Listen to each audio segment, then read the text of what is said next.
All right, and we are live. Hello, everybody. This is What I've Been Thinking with Marcus Cage. I am your host, Marcus Cage, and back with a previous guest and who I'd like to consider a friend and colleague. Carl Zha is back with us. How are we doing today, Carl? Hey, how are you? Good morning or good evening, wherever you are. Yeah, it all depends on where you are, right? It's relative. Yeah. But yeah, there's just been a whole lot of stuff going on. I wanted to get your thoughts on, of course, some of the stuff that's been going on with the zero COVID stuff, and it almost because we touched on it a little bit last time. It I wanted to hear like what's your thoughts and what you're seeing. Kind of, it seems like China might be kind of backing off of some of the zero COVID stuff, but it's easy to have a perspective all the way from over here, and so I kind of just wanted to pick your brain on that. So what's going on as far as like the zero COVID and what China's doing? Okay, so Shanghai is still under lockdown. That hasn't changed. Although they have reported just a couple of days ago that Shanghai have achieved zero community transmission. But the Shanghai city hasn't come out of the lockdown yet. The people are still um, in their buildings, staying in their homes, and for a good contrast to understand why China even want to stick with the zero COVID policy, I would suggest to people to see what's happening on Taiwan right now, because here we have a Chinese society, very similar in culture. There's also a large reluctance on the part of the elder population to get vaccinated. So in Taiwan, they have for the population that's over. Taiwan has like over 80% of the population that's fully vaccinated. That's with two or three doses, and among the uh, 75 plus and elder crowd, Taiwan has the vaccination rate is about 79%. So there's that still leave like 21% of elders unvaccinated. Didn't have any dose, not fully vaccinated, and but Taiwan, among compared to the other Chinese societies, mainland China, Hong Kong, Taiwan actually among this elder population actually has among the highest vaccination rate, right?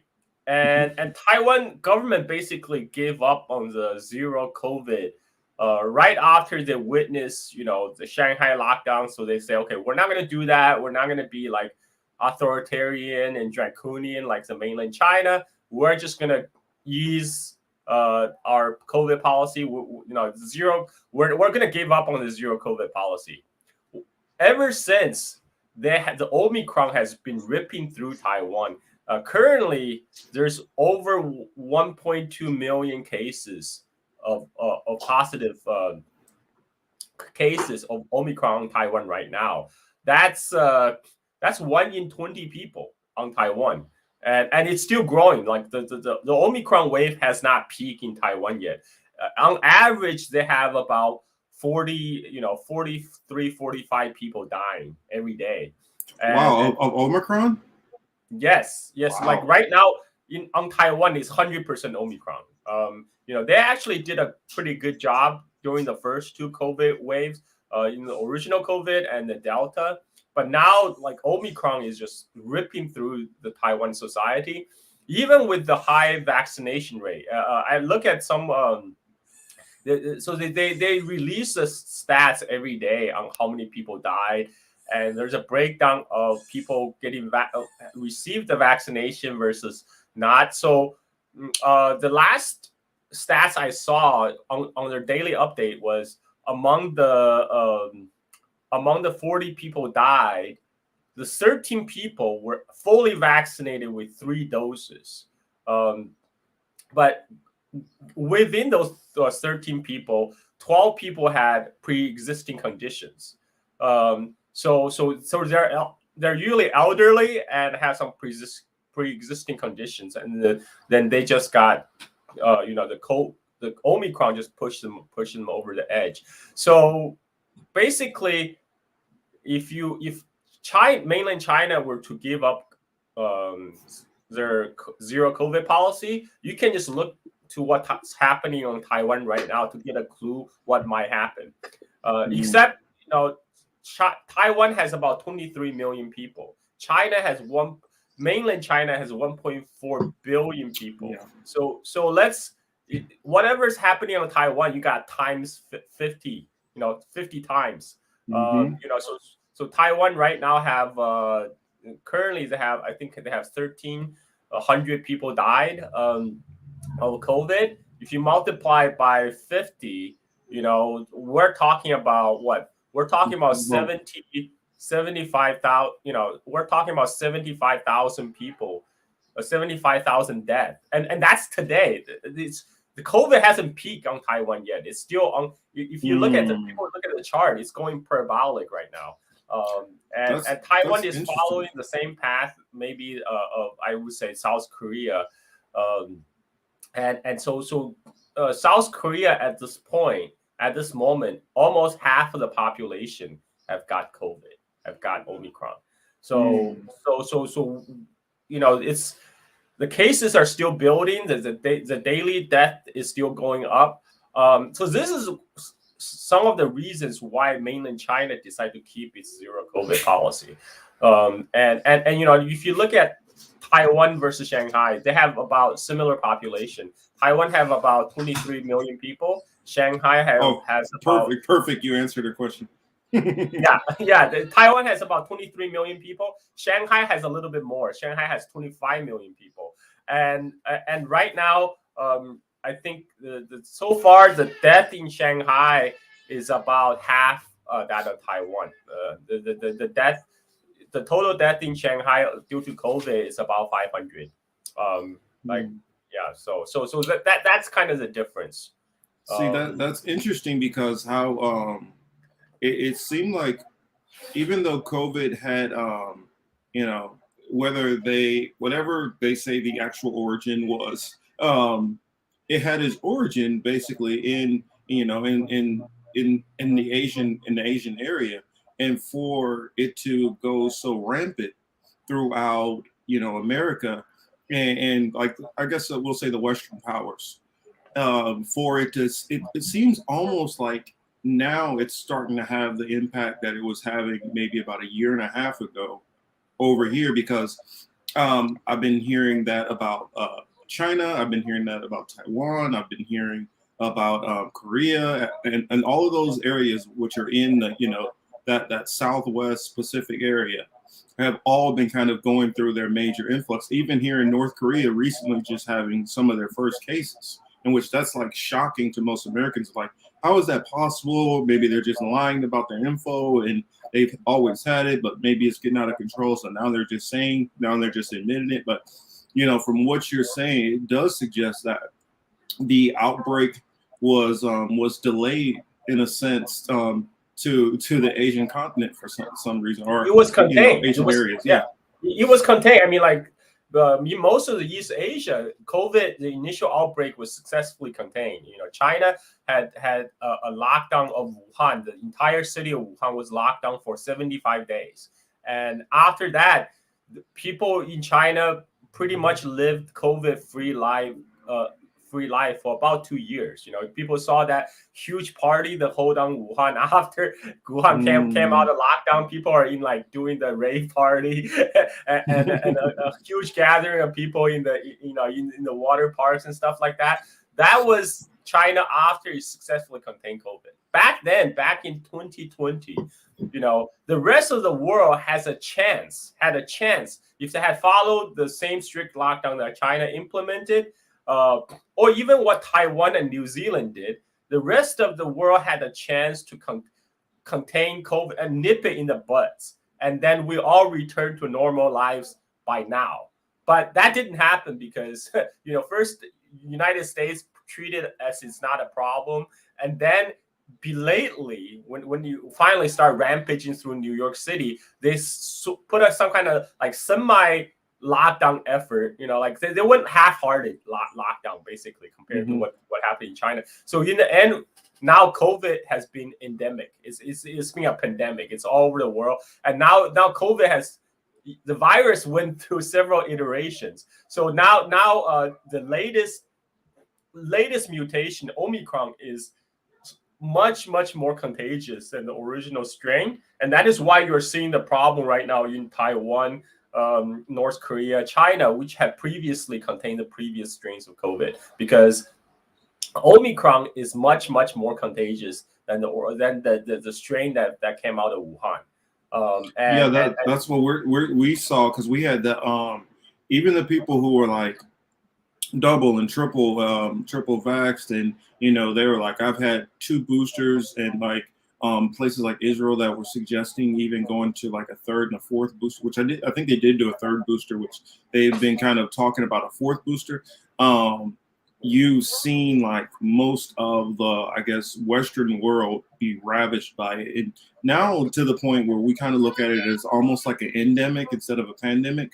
And it's just kind of weird to me. It's like kind of we're coming out of it, and the Asian countries are starting to go through kind of what we were dealing with maybe about a good 6 months ago or 7 months ago or so. I don't know. I just find it it's kind of weird how that works, since it's it had its origin point in Wuhan, and then it was kind of contained. Then it gets over to the West, goes rampant. And as it goes from each cycle, from alpha to delta to all the different strains, we saw each time it would get more and more viral, more and more contagious, and it seemed like it would always get a little bit less lethal. I mean, of course, any of them are still lethal to elderly population and people with comorbidities, but we've noticed kind of it die off, and now they've been kind of talking about it possibly coming back a little bit. But we've seen definitely hospitalization rates and all that stuff like drop off, a cliff, especially in America. So when they talk about morbidity, Omicron is less lethal. They're comparing to like the original Alpha and Delta strain. But yeah. I need to remind people, even Omicron it's still 7 times more deadly than the flu. So Omicron is not just a flu. It still kills 7 times more people than what normal flu would do in a flu season. So it's still very deadly. And what happened in the West, especially in US, is that the government decided, okay, we don't have the capability like the Chinese government to lock down a city. So we're gonna or the will. Because technically, if they wanted to, they could just easily say, you know what, we are going to forego this here. We're going to put out, supplement incomes. We're going to do all these different things, and they could have. And by the amount of funds that they've shipped off to Ukraine, as of late, shows that they definitely have the ability to do those things. Most of it in America, it comes into, the will of our government and what they decide to do and not do. That's definitely key. And so they decided instead their strategy is going to push for vaccination, to vaccinate the whole population, and then we don't need lockdown. That is their aim. But it turns out the COVID vaccine, it doesn't really prevent transmission of the virus. No. So it you can still get COVID even if you have vaccine. It just means that you reduce your chance of dying. COVID vaccine does help. To help people stay out of the hospitals and to reduce the incidence of death, but it does not cut down the transmission. So that's why we ended up with this. Now we're living with COVID because there really is no choice anymore. It's everywhere. Well, yeah. I mean, you get to some of the countries more like Denmark and Sweden and some of those other countries where they seem like they were kind of ahead of the U.S. and well, U.S. and UK, Germany, some of those other areas, and they've decided that you know, on certain things, we can accept this amount of this, that amount of that. And so they're trying to get back to things. Because I was wondering, like, how I know that a lot of the different countries over there, which interact with China quite a bit, especially economically, whether that be India, whether that be shoot, I'm drawing a blank right now, but Thailand and Malaysia, all of these different countries that do business with China and tourism through China. I know the zero COVID has really put a damper on a lot of the economic activity coming out of Asia, and I was wondering, like, how are you seeing that? What that looks like on the ground? Yeah, I mean, right now the U.S. Media, like I just saw Bloomberg trumpeting how U.S. is going to surpass China in economic growth for the first time in 40 years since 1976. By the way, that's not even that's their forecast. If they're forecasting for by the end of this year, 2022, U.S. is going to have a growth rate of 2.8%, whereas China going to have growth rate of 2%. So they're already declaring victory right now. Like we're not done with 2022 yet. That's America. That's how we do it. Yeah. So even given that if their forecast might turn out to be correct, which I don't know. There's still a lot of doubt on that, and they, what they're essentially trumpeting is that U.S. had achieved 0.8% more growth than China after 1 million people have died, right? 1 million COVID deaths in United States. That's what we're talking about. Because in US, the people in power, they probably prefer that COVID kills all the elderly people with pre-existing conditions, so they don't have to pay more for their maintenance. Pay more. And then you have the other aspect of the numbers in the U.S. is how the U.S. counts them, because of our for-profit system. If for instance the hospital automatically says it has something to do with COVID, you can automatically get paid right off the bat, and it's nice and quick. It's kind of like if something is put into Medicaid or Medicare, it's able to be covered right away, versus going through some of the insurance policies where it might be a lot more legwork and more bureaucracy. And so, like, I remember they had some people where, like, they got hit by a car, and they died by getting hit by the car, and they found out that they had COVID at the time of getting hit by the car. And so they counted that as a COVID death also. And so you had some degrees of that going on, where some parts of America were overcounting in a sense. Then you had some areas that were undercounting and not testing. And so it's hard to even know and trust the numbers in the U.S., in my opinion, because depending on which locale you're in, you might have your official who is lying under the numbers and pretending it's not as many, or in the other area you have them overcounting. That's a good point. I mean, anytime like people usually when when the Chinese numbers come out, people always say, "Oh, how can you trust the Chinese government numbers?" I would say you also shouldn't trust the U.S. government numbers. I would go as far as to say, don't trust any government's numbers, yes. because all governments have an interest which they're all playing to, and we all have to be honest about that and keep that in mind. And China is a huge country, and Asia is a huge continent with very, very large populations. And so when you start breaking it down into the different provinces and different regions, you're going to have different interests at play. And you always got to factor in the human being element of things, because human beings always have their own self-interest. If you're in an area where they are, and then also we have different populations too. If you have a population which is maybe a more elderly population, they could be more in danger. If you're, say, majority of these people who are living in this one part or this one province might be, say, 80 something years old, versus this other province where the median age is around 45 to 50. that makes a difference also in those numbers. So I like to throw in the nuance when I can. Yeah, I think right now what China is trying to do is they're trying to hold down.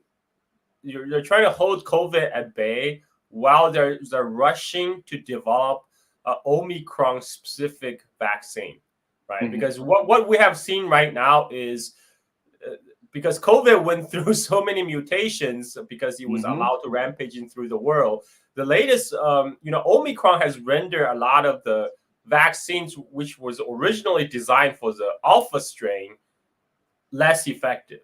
So Mm-hmm. the Chinese government goal is that they're right now have they're trying to develop Omicron specific vaccines that will address Omicron, and when that's ready, they will roll it out across the country, and then maybe after that they will start loosening up. But right now they are sticking to the zero COVID policy because they can see what happened in Hong Kong, and then now what's happening in Taiwan when it's wreaking havoc. So they don't want to replicate that on a huge scale on mainland China itself. You know, I was also wondering because what I saw some things maybe I think it was towards the beginning, maybe about a year ago, 2 years ago, that some policies which I see which they do different.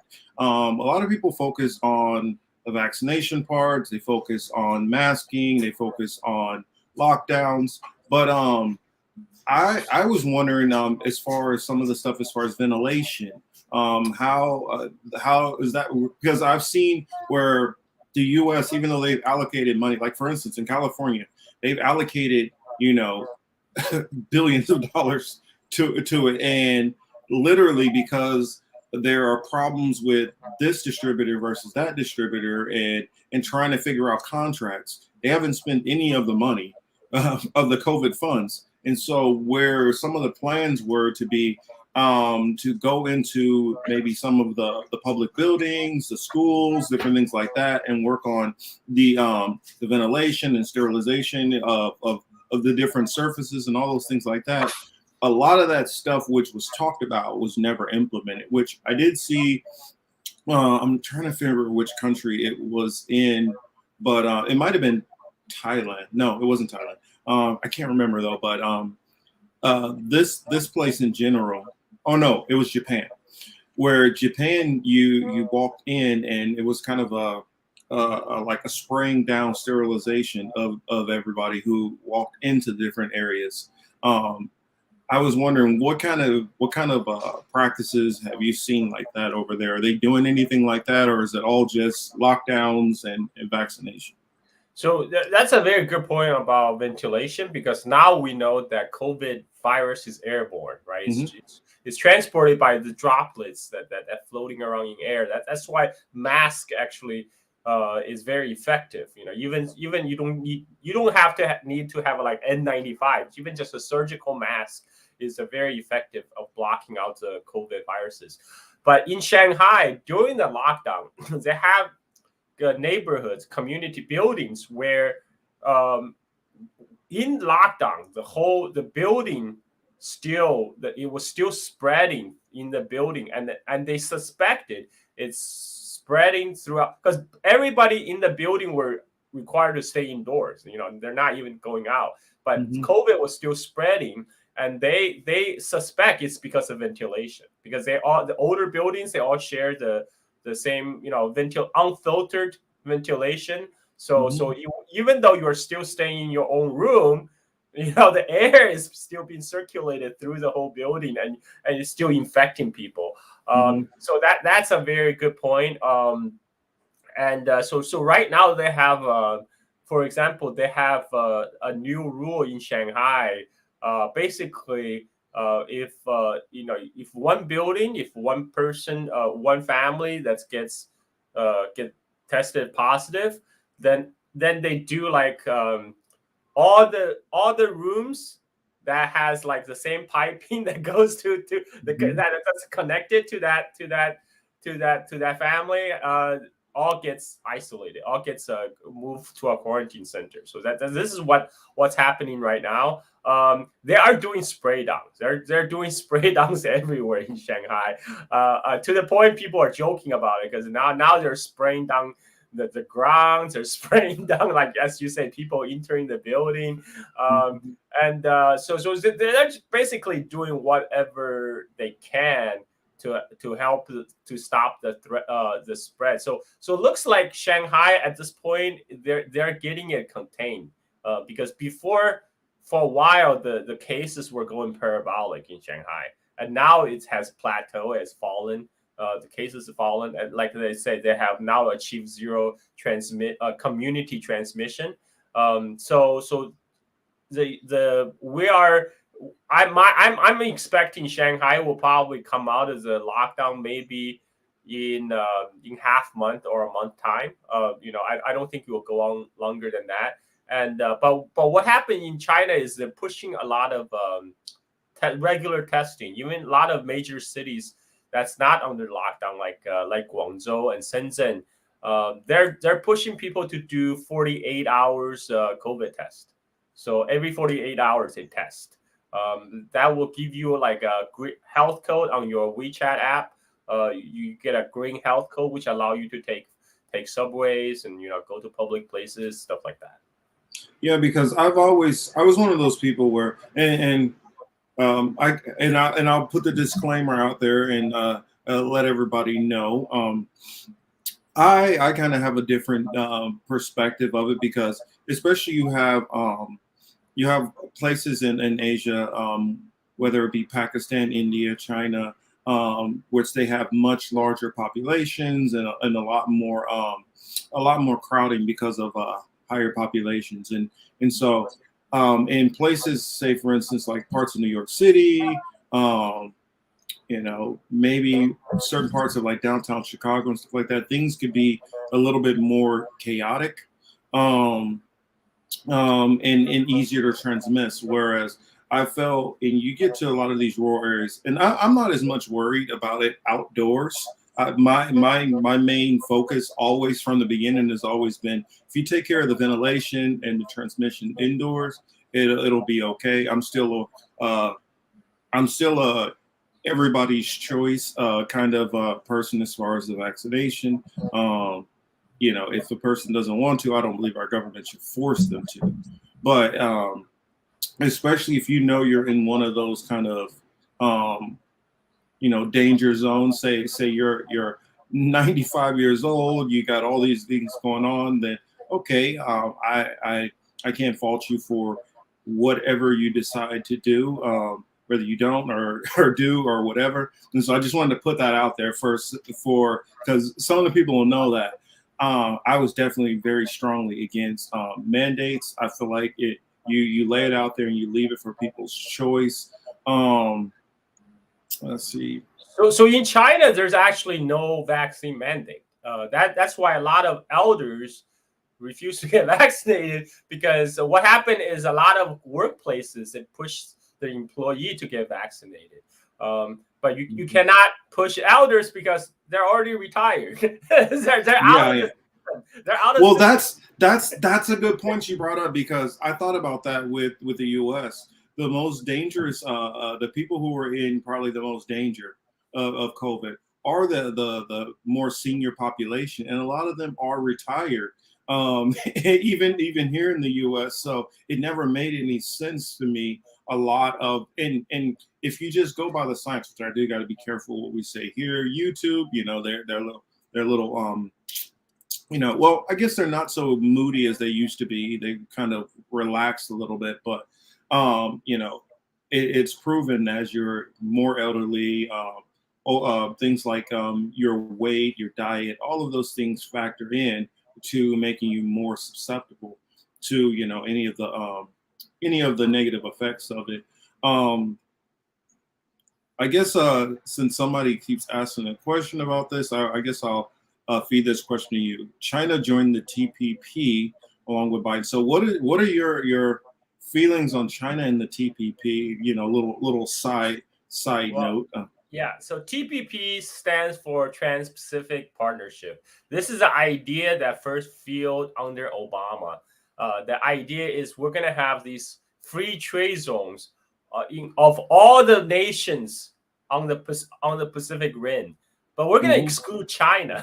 We're going to exclude like one of the largest economies, the second largest economy in the world from TPP. We're going to have just like the rest of the other countries along Pacific except for China. So Mm-hmm. that was Obama's baby, Yeah. and but it never took off because Trump Trump killed it.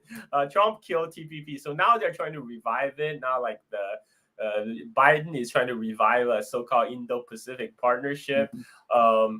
And again, China have said, we would very much like to join any kind of multilateral economic partnership program. Like we would apply, we would, but TPP is just like NATO is designed to exclude Russia or Soviet Union. TPP is designed to exclude China.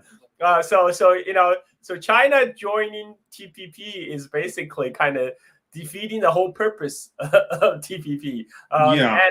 And when Trump killed TPP, like some other nations like Japan, they're trying to go forward with it, but without US. But now China has their own their own answer to it. It's called Well, I understand why. I mean, yes. you got to look at it like this, and this is what I will put out there to my friend Prop. Um, every nation does what's in the best interest for their nation. Now, if you're Australia, you're not going to have the same motivations as what China's going to have. China's not going to. I mean, China's not going to have the same motivations as New Zealand. Canada is not going to have the same motivations as Mexico. We have to keep those things in mind. What's good for your country is not necessarily good for somebody else's country. And America with Trump, the reason why he killed it is because one thing he's noticed is most of the deals that America has done with China has always kind of backfired, and China's found a way to capitalize on it. Now I look at it like this: don't hate the player, hate the game. You set this up to be able to benefit, and it doesn't work out for you. That's on you for not making a better deal. So I'm not going to be one of those people who are going to jump on China because they've been able to take advantage of where some of these other countries didn't make the best deals. When you said like don't hate the player, hate the game, this is actually the story with China and globalization, right? The Yes. United States pushed globalization on the rest of the world. China joined the globalization, China joined WTO, and China profited under globalization. And now we're saying, oh, wait, whoa, wait a minute. You are taking advantage of our American structured system, global system. Well, yeah. Why? Well, I mean, like, Yeah. duh. Yes. I look at it like this: the Western powers, and I'm talking about all of them decided that China was a low-wage country which they can go to, and all the Western companies could go and exploit China. They went and tried to do that, and what China was able to do is build itself up by having all of these nations come into it. So if they build themselves up on their own, and now you're mad years later that you basically cut out your own labor forces and didn't build that up. Now now your supply chain is dependent on another nation. That's your fault for not taking care of your own, background. And then he brought up BlackRock was brought up. I'll tell you this: BlackRock is in every nation in the world. So I don't know why you would isolate out China. BlackRock basically controls most of America. So if you should be, if you had any gripes against BlackRock and a nation, America is the biggest nation, which BlackRock is. The problem is really capitalism. and global capitalism. Yes. But here in United States, we're not supposed to point finger at capitalism because capitalism is supposed to be as American as apple pie, right? So Exactly. we can't blame capitalism. It's a lot easier just to blame China. But this is what capitalistic system designed to do. The capitalist will always chase the highest margin, lowest cost, and it turns out to be China. So that's where they will go. That's where they'll go to make money. They don't care. All these like so-called patriotism, America first.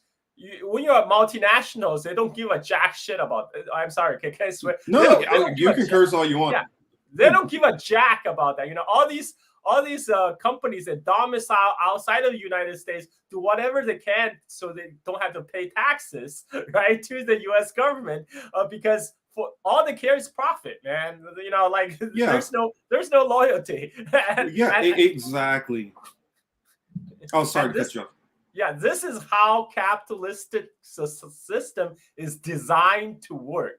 If you're going to blame somebody, blame the capitalism, blame the capitalist society. That this is it, but like I said, don't blame the player, blame the game. The game is capitalism. Yeah, I mean, this is what, and I know like a lot of leftists have this, capitalism is bad. Well, here's the thing. Every nation has a degree of capitalism in it. Every single and I'm going to say the dirty part out loud. It's impossible to have a nation that does not have a degree of some kind of capitalism in it. When you go all the way back to, barter and trade, that was a form of capitalism. Anytime you're selling something back and forth to somebody, there's always a degree of it. Now, what the problem is when you start talking about predatory capitalism, and that's when there's an issue. So I believe in mixed economies. So you got to have a both. The problem is when you let the capital and the capitalist control your society, dictate your policy. But that's the thing. They have always controlled the society, and people act as if like this is something that just happened. If you go all the way back to feudalism, the people at the top, the colonizers, colonials, capitalists, whatever you want to call them, they have always controlled the system and run the system, and nobody's doing anything. You can't pick out one country and make them the ultimate bad guy except for let's just the U.S. in my opinion. So okay, I'm gonna I'll pose this. Capitalist controls the mode of production in the United States. Capitalist class, they control our government, they set policies, but that is not the case in China. The Jack Ma's of China, they don't tell Xi Jinping what to do. Yeah, that part's true. It's vice versa. It's not like, unlike in United States, we have Jeff Bezos owning, Washington Post and tell us what to think. And so that's quite different. China versus the US. Yes, China, they allow market economy, but the market economy in China is still fully controlled.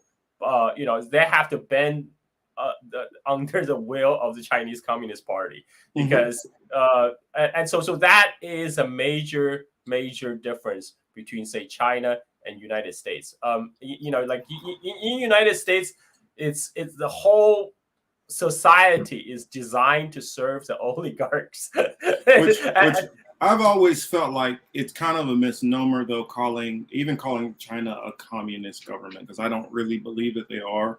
I believe at best they are. Sorry, pouring my coffee. So let everybody know I'm not doing anything crazy over here. Just pouring coffee. But I've always felt like in order for you to have a communist government, for one, that means that you have to have a basically egalitarian government. I mean, egalitarian system across the board. That means no elites. So if you have elites, that's already one disqualifier from being, a communist. Two, if you have literally corporations which have a degree of autonomy, that's not communism either. So China is not a communist society. Like like even Chinese Communist Party do not claim China today have achieved communism. They said Mhm.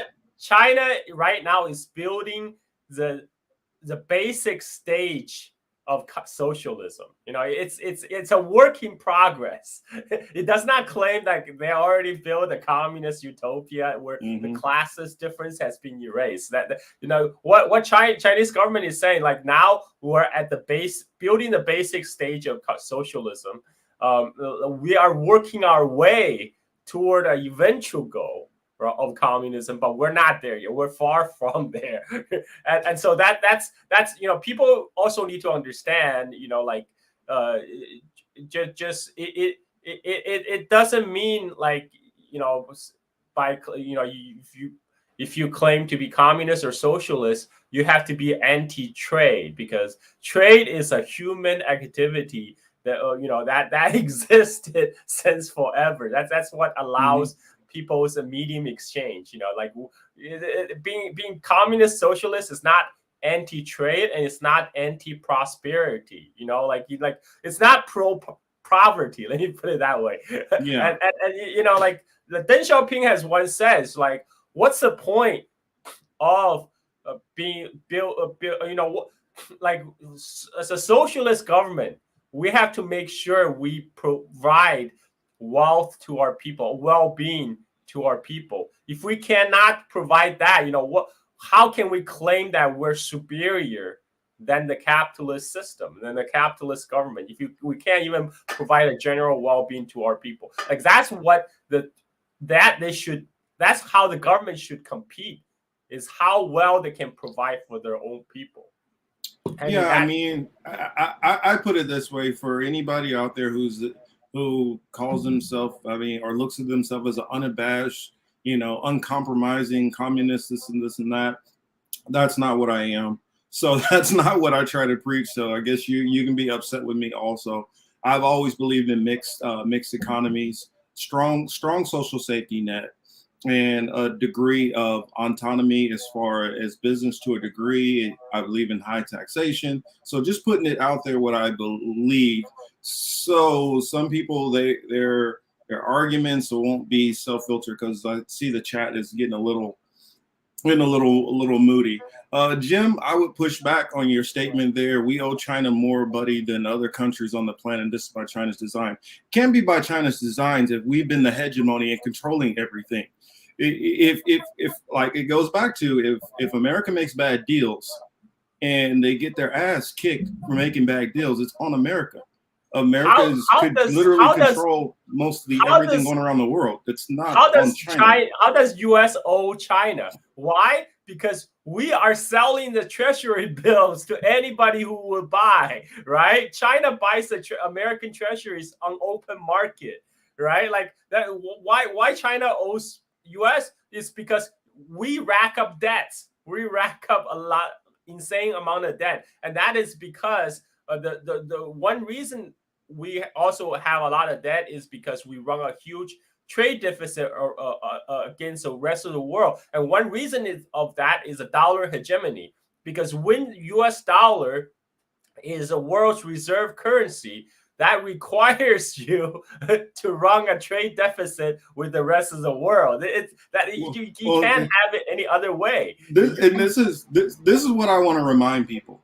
If America's military didn't go around through every nation around the world and do all the stuff they did, they wouldn't have the capital on the petrodollar. And because of America's spending patterns, we'd already be a broken nation. We'd already be bankrupt because America spends money like it's water. So let's not try to always point the finger at everybody else. Oh, it's China. Oh, it's Japan. Oh, it's Russia. It's America making its decisions, and Americans have allowed for their government to run this roughshod over everybody.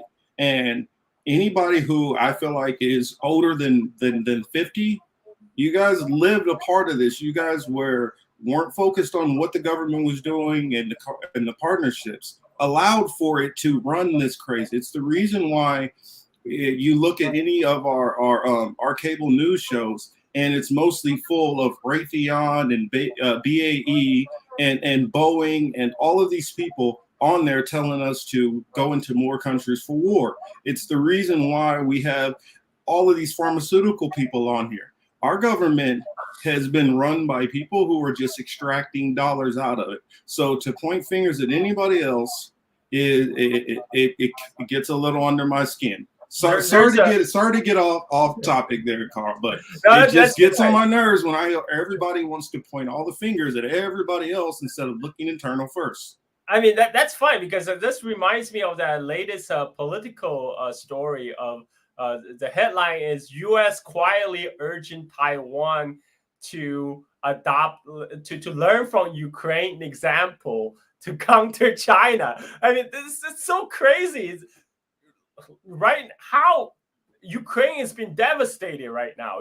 How you are telling Taiwan, go learn from Ukraine. Like forget about your comfortable life. I sadly think that they might be going in that same vein. I mean, U.S. is pushing it to that direction for sure. But if you're people on Taiwan, you can look at what happened to Ukraine and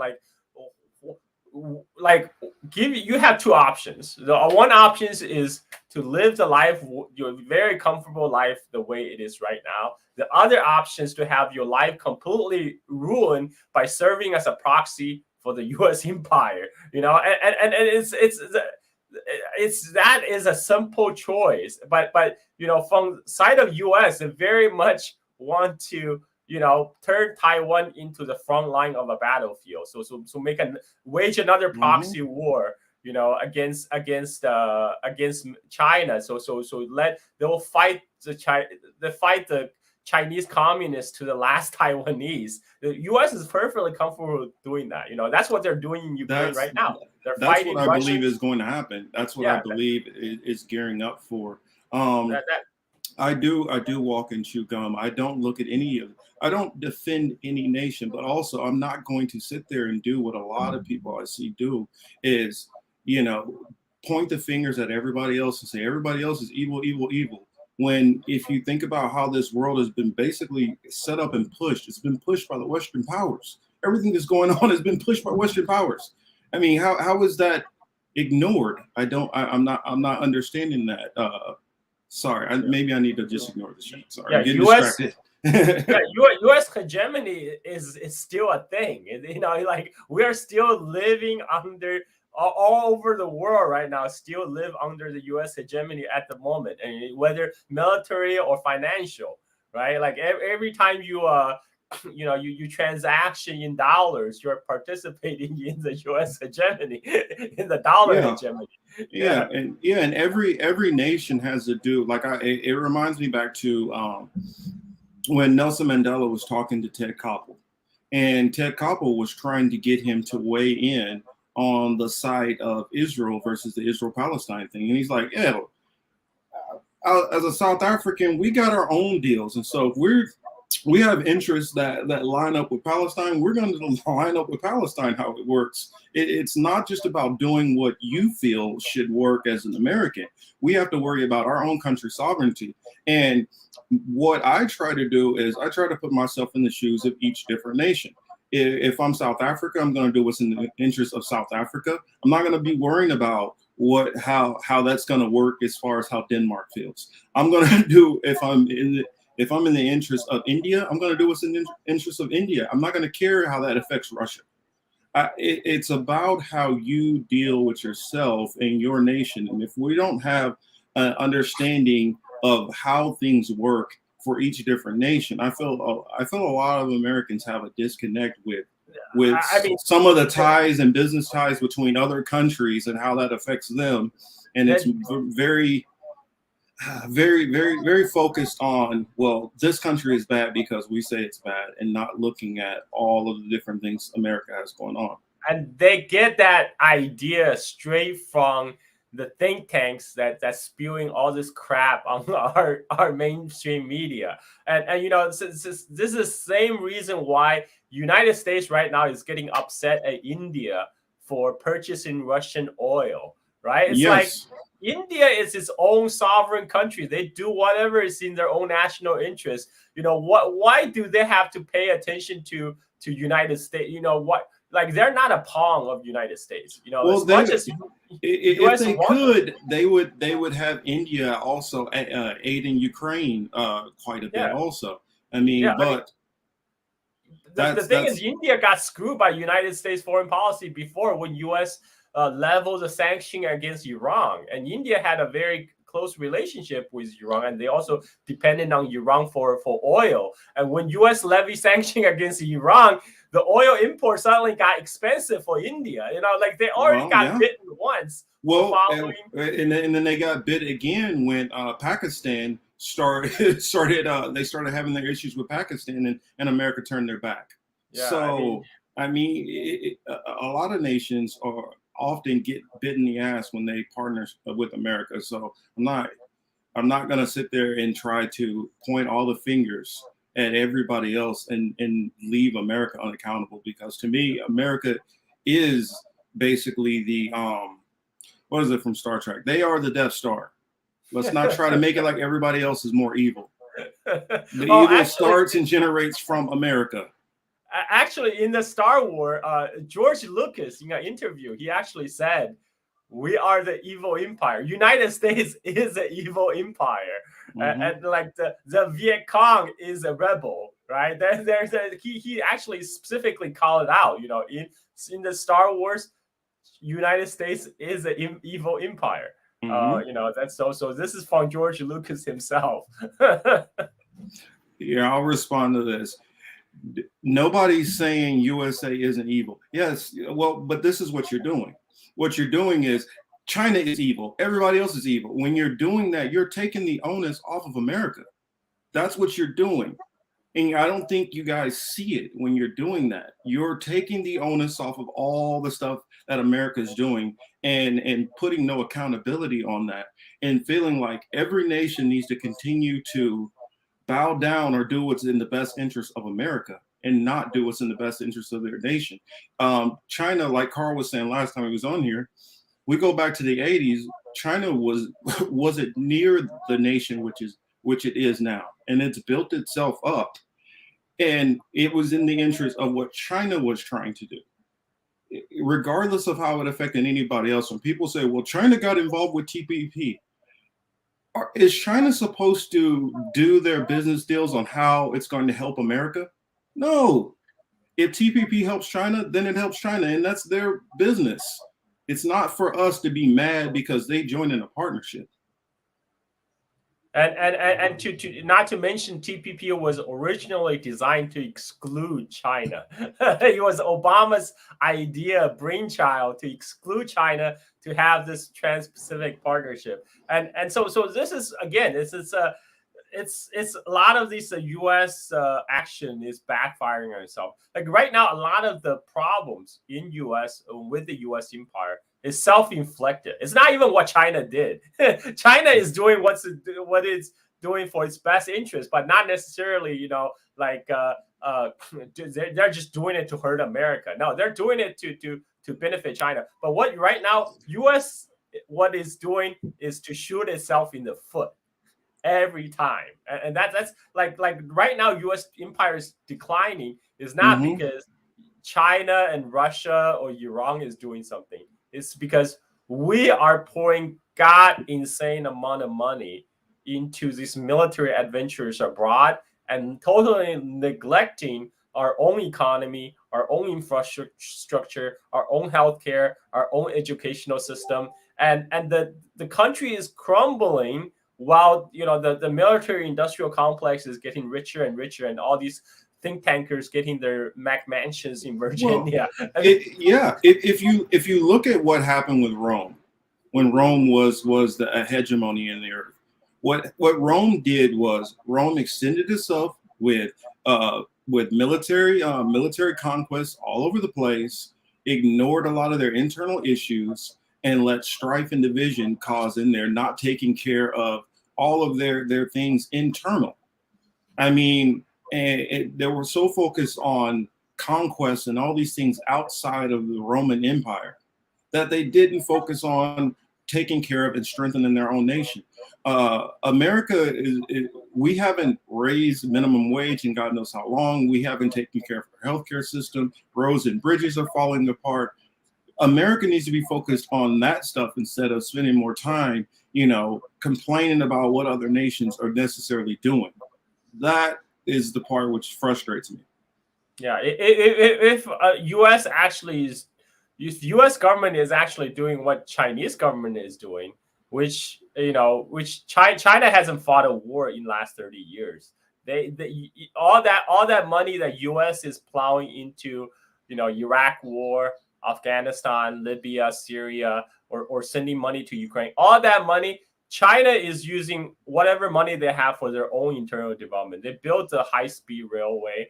They build their countries up. They build up all the infrastructure, all the ports, right? So that's why China is prospering. I mean, it's so simple. I mean, like Jimmy Carter has said that. Jimmy Carter says, Well, this is what happens when a country let's look at the Nordic countries also. I mean, you can go into what Sweden did, what Denmark, what Greenland, all of these nations. What they did is they said, let's focus on our quality of health instead of worrying about building up our military and being a Karen of the world and going around to everybody's business.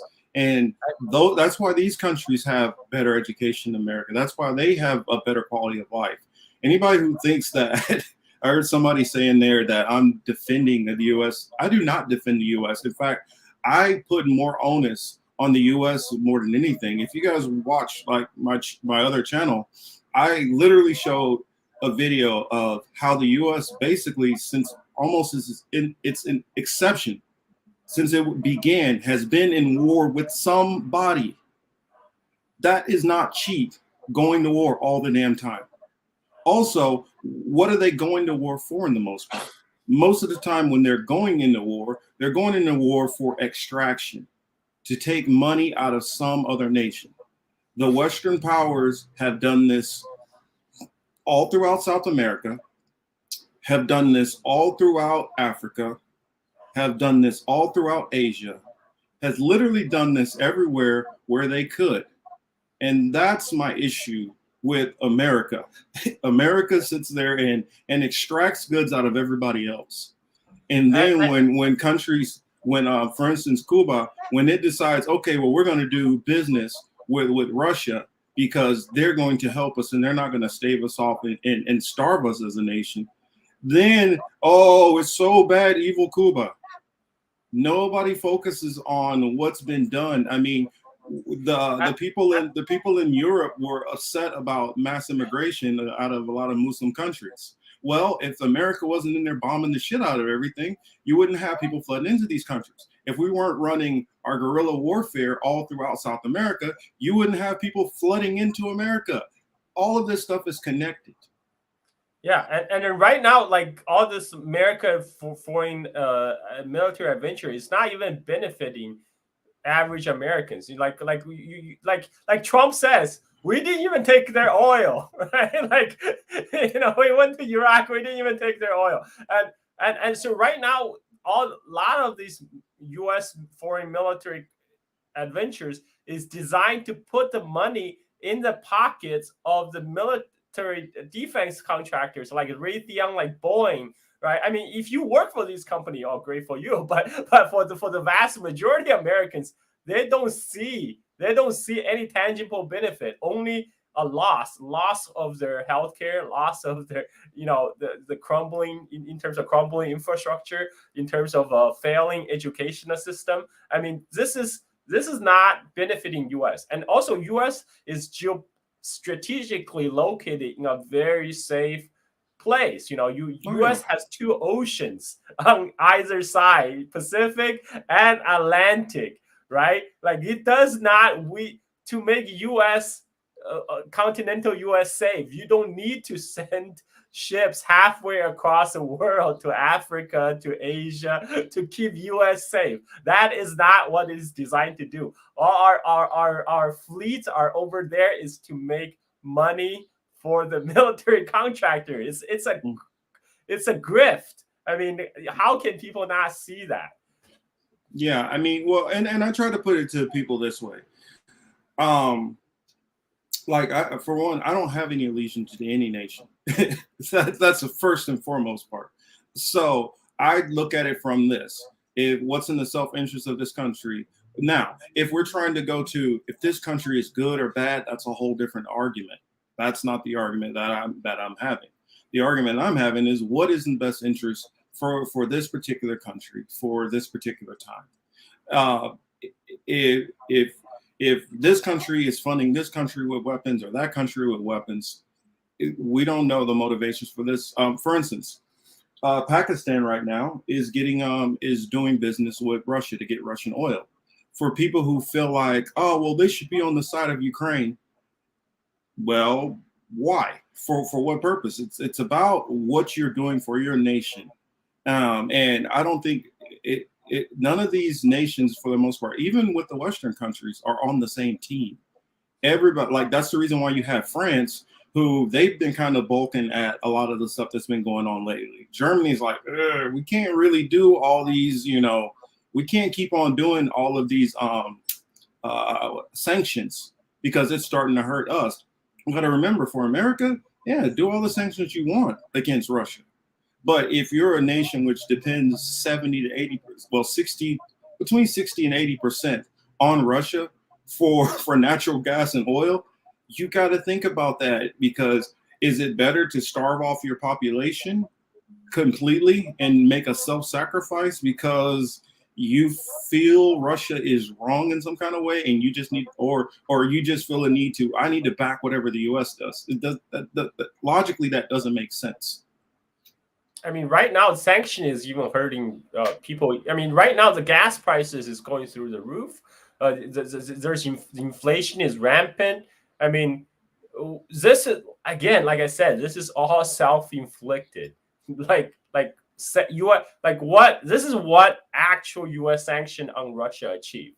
You actually didn't put a dent on the Russian foreign reserve, because Russia keep on selling their hydrocarbons. They always have market for oil and gas. If they're not selling to Europe, they'll sell to somebody else, to Asia, whatever. And they will always find a market for them. But the people that, it's the average people that's hurting right now in both Europe and United States in terms of their average energy bills is going up. Food prices going up because like the fertilizer is made from petrochemicals, and also, so Russia and Ukraine.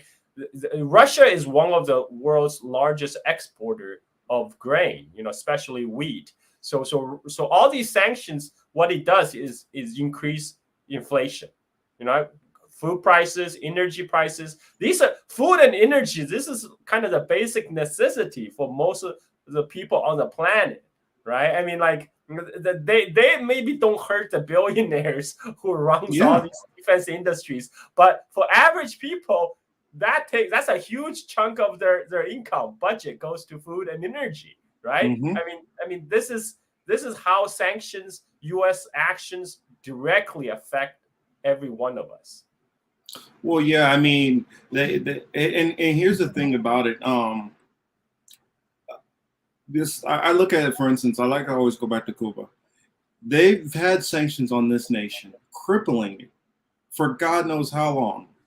And there's more focus, often on all of these other things and other nations and all that. And it's like, can America get their house in order first, instead of spending so much focus on what other nations are doing? And I mean, I say this over and over. If it was not for the petrodollar, America would already, basically be finished. And I feel like the approach which they're doing, as far as more and more military spending all around the world, it's almost like that last grasp hope to try to hold on to that hegemony, because they see other nations around, other superpowers are starting to build up and are saying, you know what, I don't have to be under the thumb of the U.S. anymore.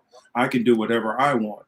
And so as somebody, like I say again, as somebody who, I don't have allegiance to any of these nations, because none of these nations have any allegiance to me. So why should I have it with them? every country does what's in the best interest of should be doing what's in the best interest of your people, regardless of what anybody else thinks. What's your thoughts?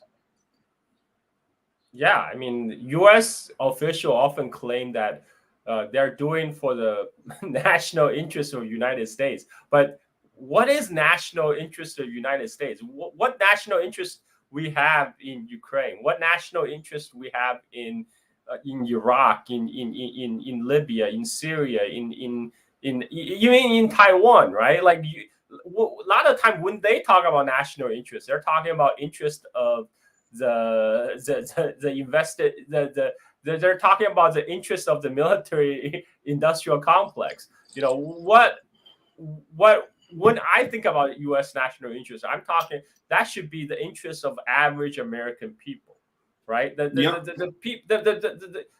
What does it do for the American people right now to maintain a highly expensive empire that's running amok all over the world? U.S. will have a lot more love all over the world if it just focus on itself. It focus develop its own economy. Like a lot of people love United States not because of U.S. foreign policy, is because U.S. represented this kind of the place of prosperity where like the when back when the American dream was still a thing, when it seems everything is possible. You could move there, you could get educated, and then you can get a job, you can get pursue a career, and it seems like the U.S. was at least the U.S. that was presented in Hollywood, right? That's what people love. That's the people that's what attract people to United States.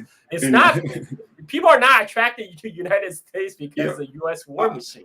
And I'll comment to this. Marcus says, clean your room before you criticize China. No, I say clean your room before criticizing anybody. Do you go to your neighbor's house and tell them how messy their house is when your house is messy? No, it's common sense. Deal with self first before you work with anybody else. And me, I'm a person who believes in the Bible. It says, take the beam out of your own eye before talking about the beam that's in your neighbor's eye. You don't go focusing on everybody else first and foremost when you have your own problems. So, but let's get on to another topic that I've been wondering about. Lately, I've been hearing a lot of reports about China possibly, I guess they say possibly invading into Taiwan. I saw reports that they built up actual, they built up mock replicas of some of the bases over there and have done training exercises. What are your thoughts on any of that? Or are we going to be looking at a possibility of a new war breaking out between China and Taiwan, or a proxy war, China and Taiwan, similar to what's going on with Ukraine and Russia?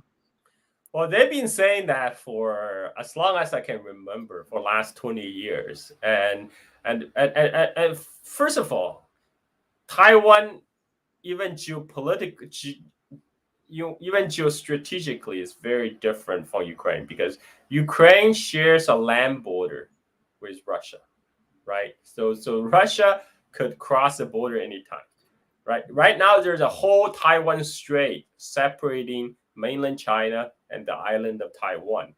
So for China to actually even contemplate a military action against Taiwan, they will have troop buildup along the coast that will be plainly visible to the satellites above. And that kind of preparation will be known month, half year ahead of time. Like even during for the Russia-Ukraine war, the satellite has already revealed the U.S. the Russian troop buildup month before. We already know the Russian has deployed troops along the Ukrainian border. Now, nothing like that right now is on the other side of the Taiwan Strait. There's no troop concentrations in the Fujian province, right? There's no gathering of transport ships, right? I mean, all these things need to happen. But like this, people will know. People will know in advance. That's right? What I want to ask. So we would be able to see like a clear sign of that if that was something that was starting to build up, because I've heard certain reports, different people, some of them are military theorists and stuff like that, and they say it's a possibility by the fall that might be, something that might be something to look at, a possibility. And then I've also heard, well, I asked this because I've heard this from some Indian news sites, and so wondering what your take is on this. They talked about the bridge. You have to help me with, is it Peking? I can't remember the bridge, but a bridge that's being built up between India and China. Is that a possibility of some kind of because I don't know if I don't. Bridge? I'm trying to remember. Let me look. Yes, they're talking about a physical bridge that's being built up between India and China, and I was wondering if you actually heard anything about it. Okay. I think they're talking about, there's some Indian news reporting a bridge been building on a lake Pangong, the Pangong Lake. So the Pangong Lake is set across India. So Lake Pangong is divided. That's the bridge, Pangong. Pangong Lake is, if you look on the map where Pangong Lake is, so 2/3 of Pangong Lake sits inside China, 1/3 of it sits on India. Now, if China builds a bridge on its own side, it should have no concern. I mean, like, it's Chinese territory. China built a bridge inside Chinese territory. because it sounds weird to me. Like, okay, what, India is fearing that China's going to attack for what? What's the provocation? I'm trying to figure out, like, where's the beef and friction between India and China. Now there is a small section of Pangong Bridge in the middle that's disputed, but the where China is building bridge is nowhere near that section. There's a disputed section. China is building the bridge on the China side of the border. That's clearly China side. It's not. So there is a small sliver of Pangong Bridge that's been disputed between China and India, but China is not building a bridge there, right? So China. So even though there's like, let's say there is this. Okay, well, not let's say there is this dispute, but even if this gets in its ugliest phase of argument, is this something that would possibly lead to an actual, a hot war? No. Yeah. I mean, like, so Indian media is liable to employ hyperbole. I would like to point out the deadliest clash between China and India occurred in the Gawan River Valley a couple of years ago, where I think like 18 or 20 Indian soldiers died. But even during that clash, neither side used firearms.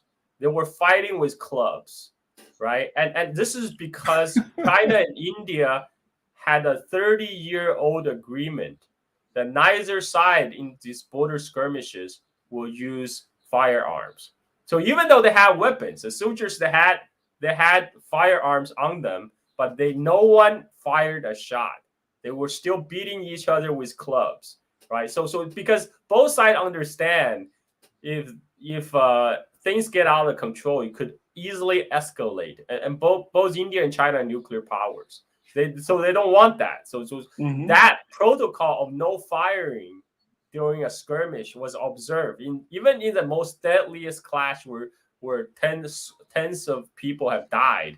They were still beating each other over the head with clubs and rocks rather than shooting each other with guns. So this tells you kind of the restraints that both sides are observing. You like there. Yes, there's clash there, but neither side wanted to blow it up to something that they couldn't control. Which nobody wanted a nuclear exchange over some rocks in the Himalayas, right? So there's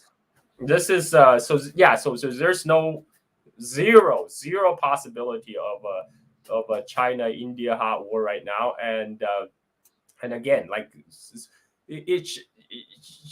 there is very little reason for Chinese military action on Taiwan, even though U.S. media right now is almost begging for China to do something about Taiwan, like Russia is doing to Ukraine, because because that's what they want. They want a proxy war. But China is not taking the like why would China, why would China move according to US's wishes, right? Like this is what US want. US will actually want a war on the Taiwan Strait. Well, how does that benefit China, right? And like China, Taiwan right now, I mean, like I mentioned before on our last talk, the most deadliest time was back in 1950s, 1958, when they were actually shelling across the Taiwan Strait. Hundreds of thousands of artillery shells were exchanged in the artillery dueling battle. And at that time, United States had a plan to drop nuclear weapons on mainland China. And they actually deploy nuclear warheads and missiles on Taiwan at that time. This was 1958. So right now, there's nothing like that. I mean, like right now, if you read Chinese media, the Chinese media is not saying, let's go liberate Taiwan now. we must militarily resolve the Taiwan issue. Right now, only calls for war you see are from the US dominated Western media, because the war on Taiwan is what US want to see right now. It's not what China has in plan. Well, yeah, I mean, I heard this from multiple Indian media sources, and they show like a major concern. Is my audio okay? Just making sure. Yeah. Okay. They've showed a concern, and I'm like, but I'm not seeing this as something that can break out into a hot war, because as you know, these are things that I focus on more, the big picture on, what possible movements that we might see.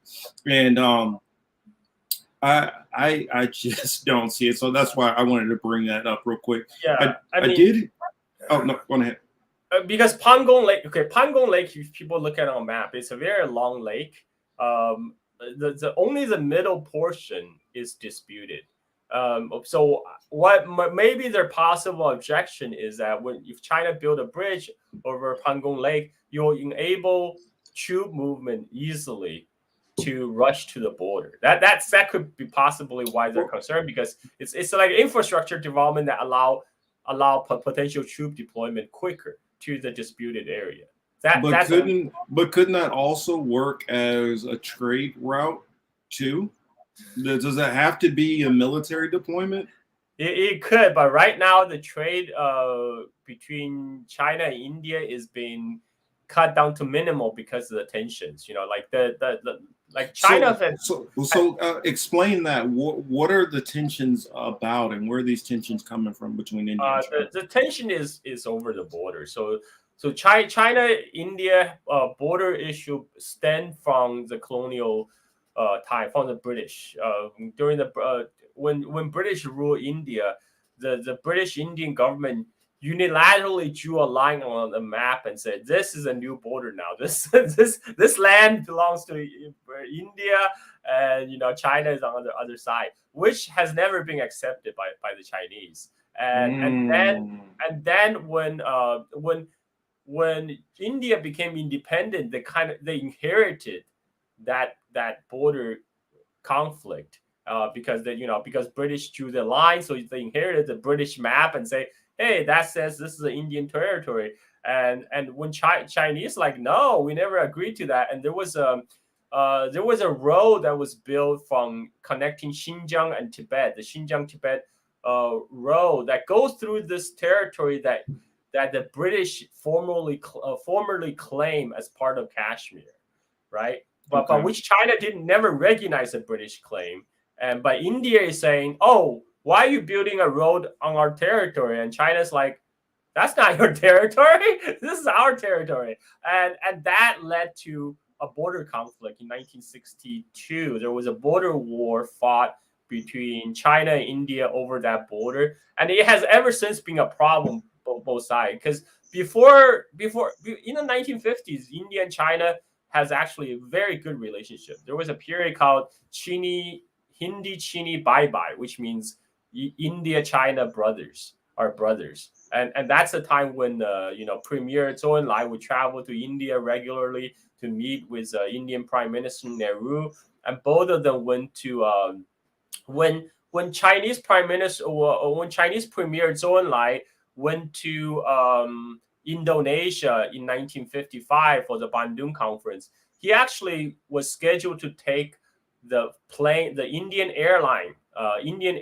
from originally from Hong Kong, Princess Kashmir, and CIA tried to assassinate Zhou Enlai, so they blew that airline up. And then Zhou Enlai actually took another flight from Rangoon, from Myanmar, again on an Indian airline to Indonesia, to Bandung. So back in 1950s, the two sides are very close, but they had a fallout because keep going. I'm listening. Okay, they had a fallout because CIA were supporting the Tibetan rebels in 1950s, and they were flying. CIA were flying over air. They're doing airdrops and trainings in back then East Pakistan, which now became Bangladesh, and also Nepal. But China also suspected that India was working with the CIA to supply the Tibetan rebels inside Tibet. So after 1959, the Tibetan revolt that broke out, Dalai Lama fled to India. The tensions started. That's when the tension really started between two sides. After the two side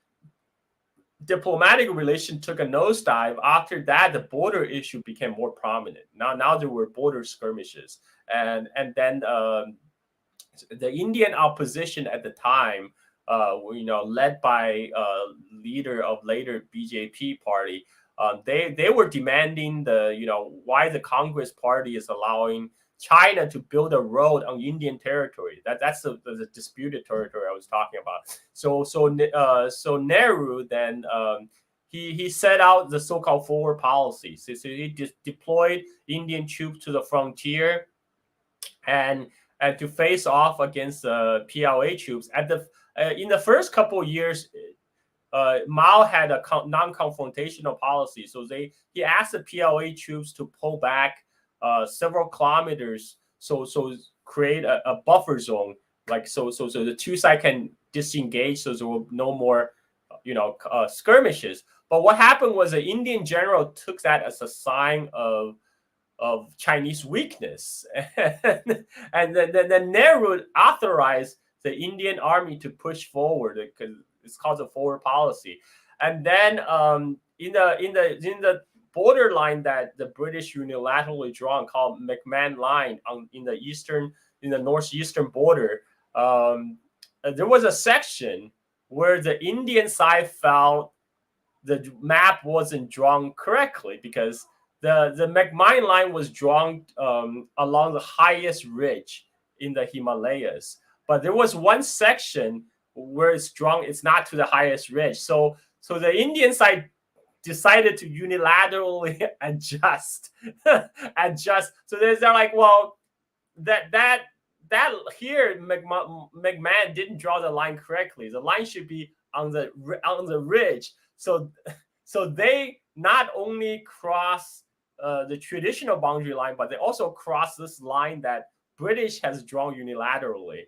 And then at that point, the China decided to counterattack, and that led to the 1962 China-India border war, which India was defeated.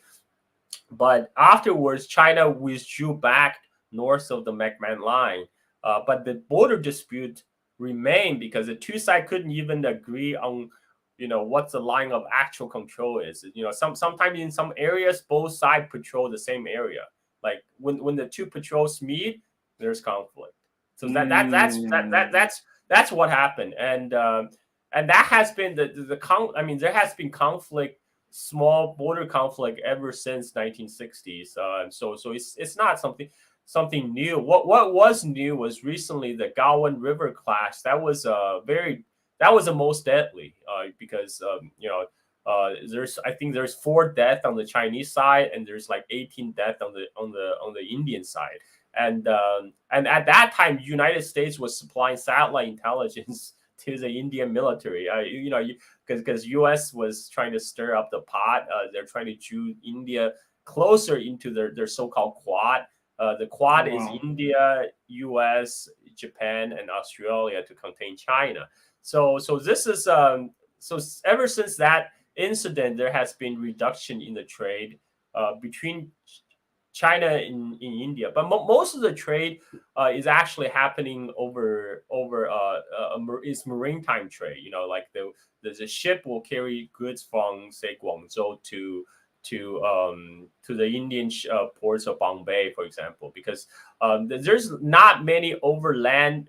There's only a couple border crossing that has been open for the border trade, but there's a reluctance on the Indian side because they were afraid that Chinese goods will flood the Indian market. So there's a lot of limitation on what goods can be traded across the border. So the land trade has never really developed to the scale that it could be. But even having said that, even now, Indian pilgrims are still allowed to go to the Chinese side every year to perform their pilgrimage because the Mount K2, the K2 and the Mount Kailash and the Pangong Lake, they're have sacred values in Hinduism. So a lot of Hindu pilgrims every year they will go to the Tibetan side to circumambulate the mountains and the lake, and so that is still being allowed, even today. I wondered, thinking about that, like if the Brits had never went and like basically taken over a lot of those areas and started redrawing lines as they saw fit, how much of these conflicts would actually be going on? Because though America tends to be like right in the middle and kind of picking up wherever Britain left off, a lot of this goes back to European / America, which is descendants of the Euro nations, continuing a lot of this strife and fighting and division within the world. So I wonder, like, also how much of this modern day, I know this is kind of a long-winded question, but how much of this is tied into some of the influence from the American government on the Indian government and the partnerships? Yeah, I mean that's a great question. I mean, I think originally, definitely the colonial legacy was what led to the conflict. But there's also the big modern nationalism also play a role because generations of Indian and Chinese school children have been taught this is our map, right? This is the sacred territory of our motherland, but United States, of course, have an interest to stir in the pot. Especially, they have this the Quad, the strategy of Quad. They renamed the whole region Indo-Pacific because they wanted to draw India into kind of the U.S.-led alliance against China. And but that right now Quad is having issues because U.S. is pressuring India to fall into line on Russia, to Russian sanction, and India refused, and so now U.S. is lecturing on India every day, which apparently is not, it's not going over well. Yeah, it's not making U.S. very popular. So again, I say a lot of problems U.S. face today is self-inflicted. It's not necessarily what China is doing or Russia is doing; it's what U.S. is doing to itself. Well, what I'm seeing is all around the whole world, the U.S. is starting to run into, a failing of this kind of global infrastructure which they've set up, as far as being the hegemony. I hear the little guy. Oh yeah, that's my son. Yeah, I mean, because U.S. since the collapse of the Soviet Union in 1992, I mean, U.S. have enjoyed being the sole hyperpower, right? The unipolar moment. I think that built a lot of hubris, and U.S. thought this moment could continue. That's why the when Francis Fukuyama wrote the book that this is the end of the history. This is the end of the history. But of course, history didn't stop in 1992. And right now, U.S. is finding it hard to adjust to the reality that it can no longer be the sole hyperpower that imposes will on the world. Well, that goes into a lot of the problems that are having, because if you even look at some of the stuff which has been written from some of our former CIA, NSA chiefs and stuff, they've literally come out and said America's policy is literally about keeping other nations from rising up. Hey. Yeah. He wants to be sit on my lap. Say hello. Hey. little cute guy. But that's what a lot of this has been about, is the U.S. If there's any even close to seeing a nation start rising up, they have to be stomped down completely. And this fear of competition. Yes. I mean, before they talk a great game about competition, a free market, etc. And now what U.S. is realizing. He said, no. My wife is taking the kid away. So right now, U.S. is realizing under the framework itself set up, it's failing to compete. And right now, that is why U.S. is sabotaging this framework right now. I mean, some people actually, again, the comparison with Rome, when the Roman Empire was started to fail, what the remaining part of the Roman Empire, the Eastern Roman Empire, what it did is, instead of trying to be the world hegemon, is trying to create problems all along its periphery. So Constantinople became the center of stability and calm, So that's what U.S. is kind of trying to do right now. It's lighting fire all around the world, so making all the capitals fly to U.S. to seeking safety, So you making U.S. seems to be the land of stability, and that, I think that lately that has been more and more a U.S. strategy. It's okay. So the world is going to hell, but guess what? You guys are going to go to hell faster, so you have to come to me. Well, yeah, I mean, it goes back into the U.S. has always been about divide and conquer strategy. It's the reason why you look throughout the whole Central and South America, and why you virtually don't have a prosperous nation, a very, very powerful nation throughout the whole entire global South. And it's because of this has been by design of the Western nations. They have decided to keep nations impoverished, to run coups all throughout South America and throughout Africa.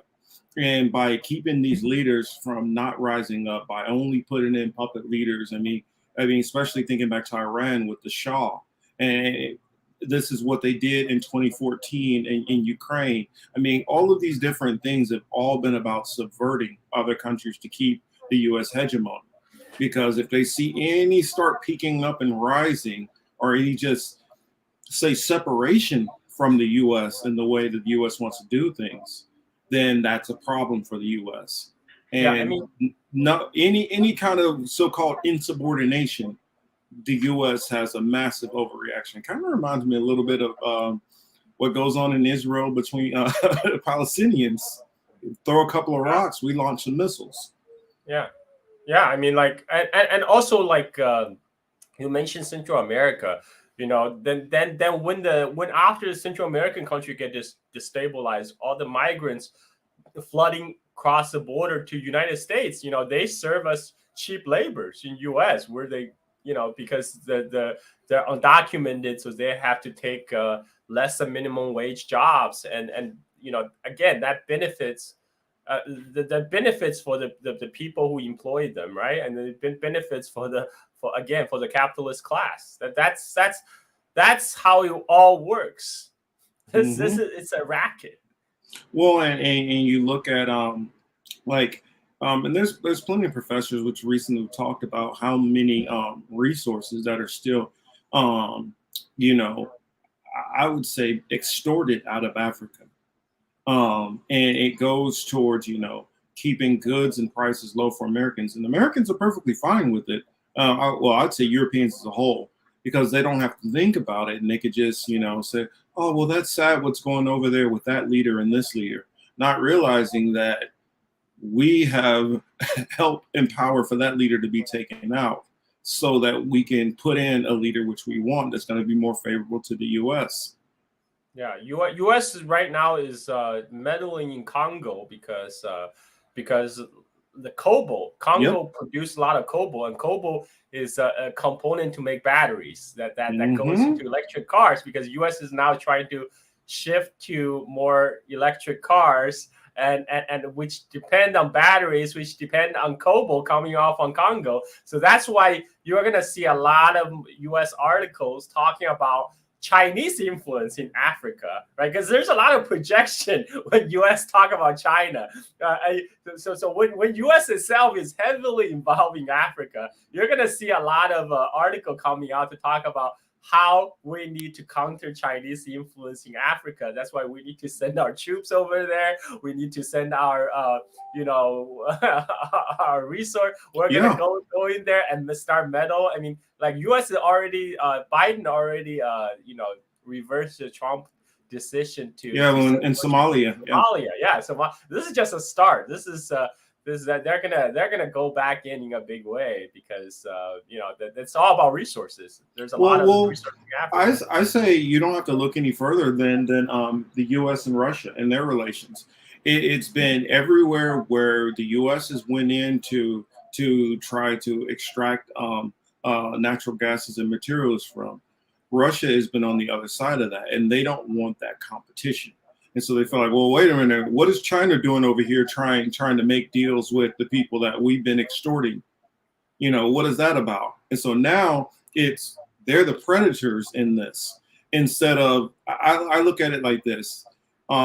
If they're able, if the nations in Africa want to do business with Russia, they can do business with Russia. Yeah. Why is that the U.S.'s business? If they want to do business with China, that's their business. If they want to do business with India, that's their business. If they want to do business with anybody in the world, that's their business. But Marcus, America looks at it as a threat. It's a threat. Marcus, you don't understand. Those people don't know what they're doing. The Africans, they do not know their own best interest. We Americans, however, we understand the big picture. We understand their best interest better than they themselves. So that we're trying to make a better deal for them. Well, yeah, and I mean, it's just mind-boggling to me watching. It's like, okay, is China going into, are they going in overthrowing governments? Is Russia going in overthrowing governments? No, they're not. No, they are not. It's America. It's the UK. It's France. It's these nations are the ones who are doing this stuff. They're the reason why. If you go into Africa right now, they're not saying, you know what. They're well. I'll say what they're saying. They're saying, America, we don't want your X. UK, we don't want this from you. We don't want that from you. They're telling them we don't want these things from you because they have been taking advantage of the African continent. And so they're like, you know what? We'd rather deal with the other global hegemony. It's like if you have stores to go to. Do a lot of stores take advantage of you and take a premium or profit? Yes. But is there one store which probably, overcharges you more than the other stores? If so, what are you going to do? Go to the other store where you get a little bit better of a deal. And I mean, that's different as that's how I see it. Most corporations are going to do what's in their best interest overall. But you're going to try to go to the corporation or the business, which is going to give you the better deal. And the U.S., it does not want to share business. Exactly. That's exactly. I mean, IMF and the World Bank have been shafting African countries for decades, and suddenly now the African centuries. Now they have an alternative. Now they have alternatives. Like they can go to China. That's when the U.S. and Euro start getting panicked. It's like, no, you can't do that.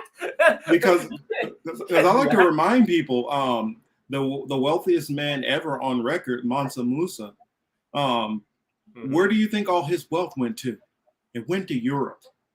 Europe took that wealth and then turned around and went into all of these transatlantic slave trade and all of these things like that, and then after from that wealth went around and started imposing those same kind of terms and dictations on the rest of the world.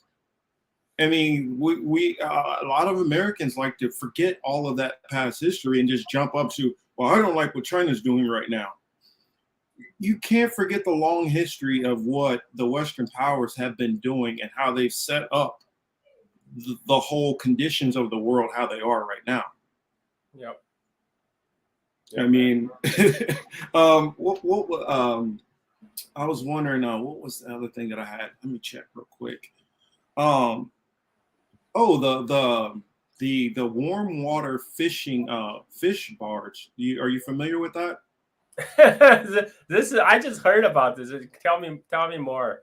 Apparently they have a giant barge that has over 100,000 fish that are swimming like livestock, which they're able to bring in, I guess, because of certain areas, the different temperature within the ocean, that they're not. But there's been, I guess, a shortage of certain types of fish, which are more prominent in certain areas of China. So they haven't been able to get those, and they've had to deal with getting those by import export.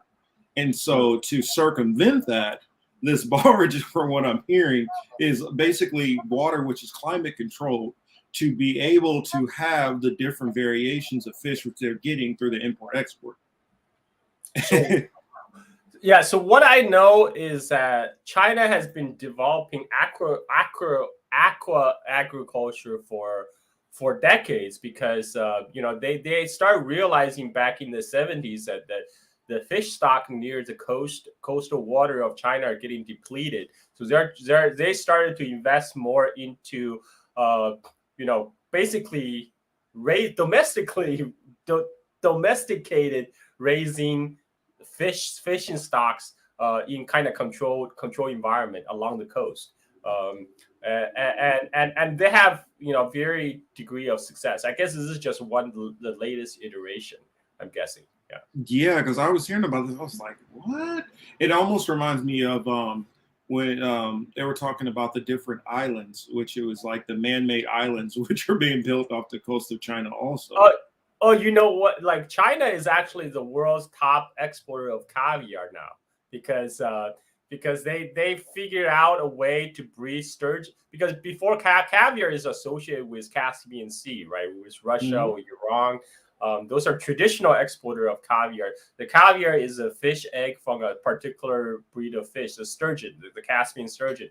So Chinese farmers have figured out a way to breed the sturgeon in China, and so now they're farm raised sturgeons, and now China is a world top exporter of caviar. And the funny thing is, now you see Western media article is complaining because China is depressing the price of caviar by mass producing them on their farms, because we all know caviar is only served a particular class of people.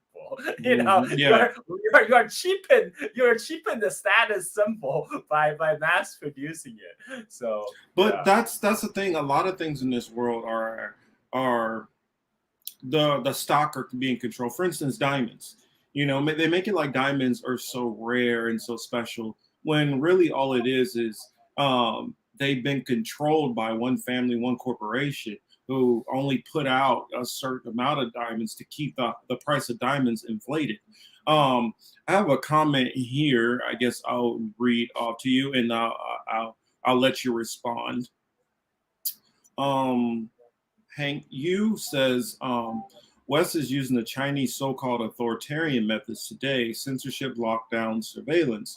The difference: the Chinese government takes care of the population, no one living under bridges. So do you agree with that statement, or would you like to add, I guess just give me your take, your response. So in the West, we have a very dystopic relationship with our government, right? Like That's why in the West there's always a very more pessimistic take on technology, because whenever this surveillance technology comes out, it's always used against us, Yeah. right? I mean, the prison program, whatever.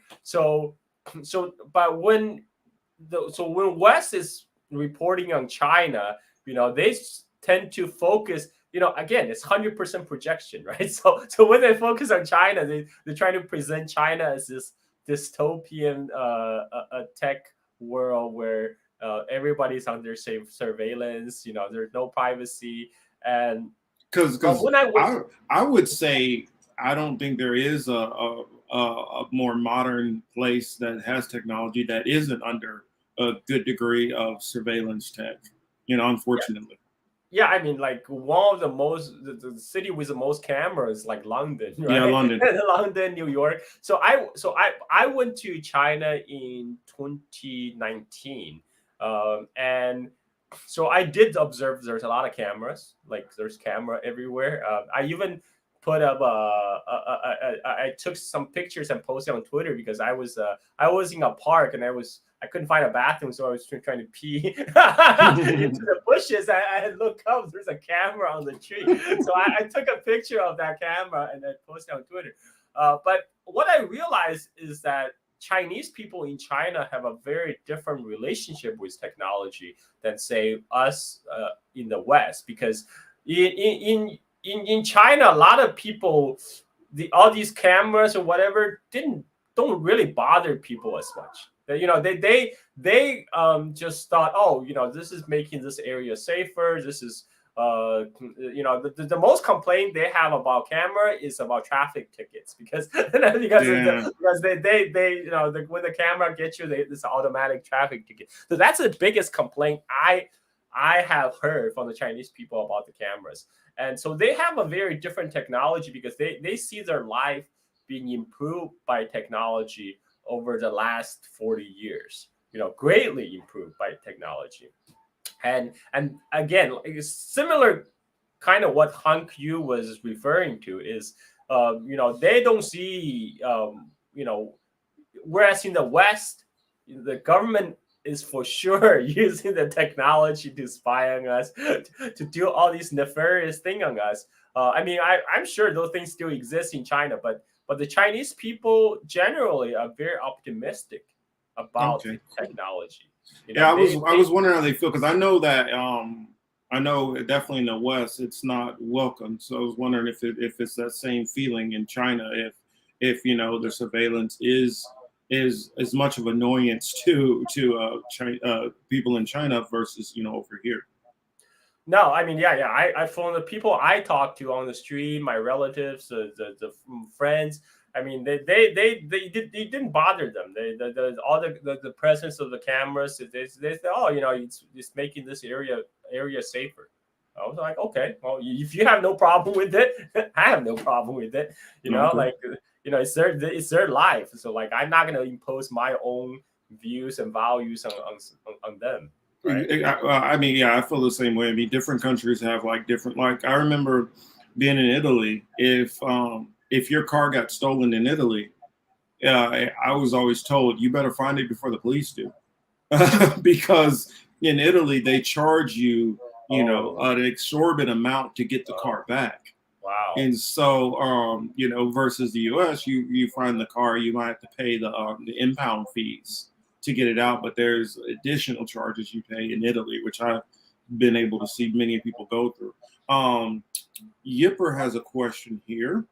It says, are you able to explain the social Oh credit score yeah, thing?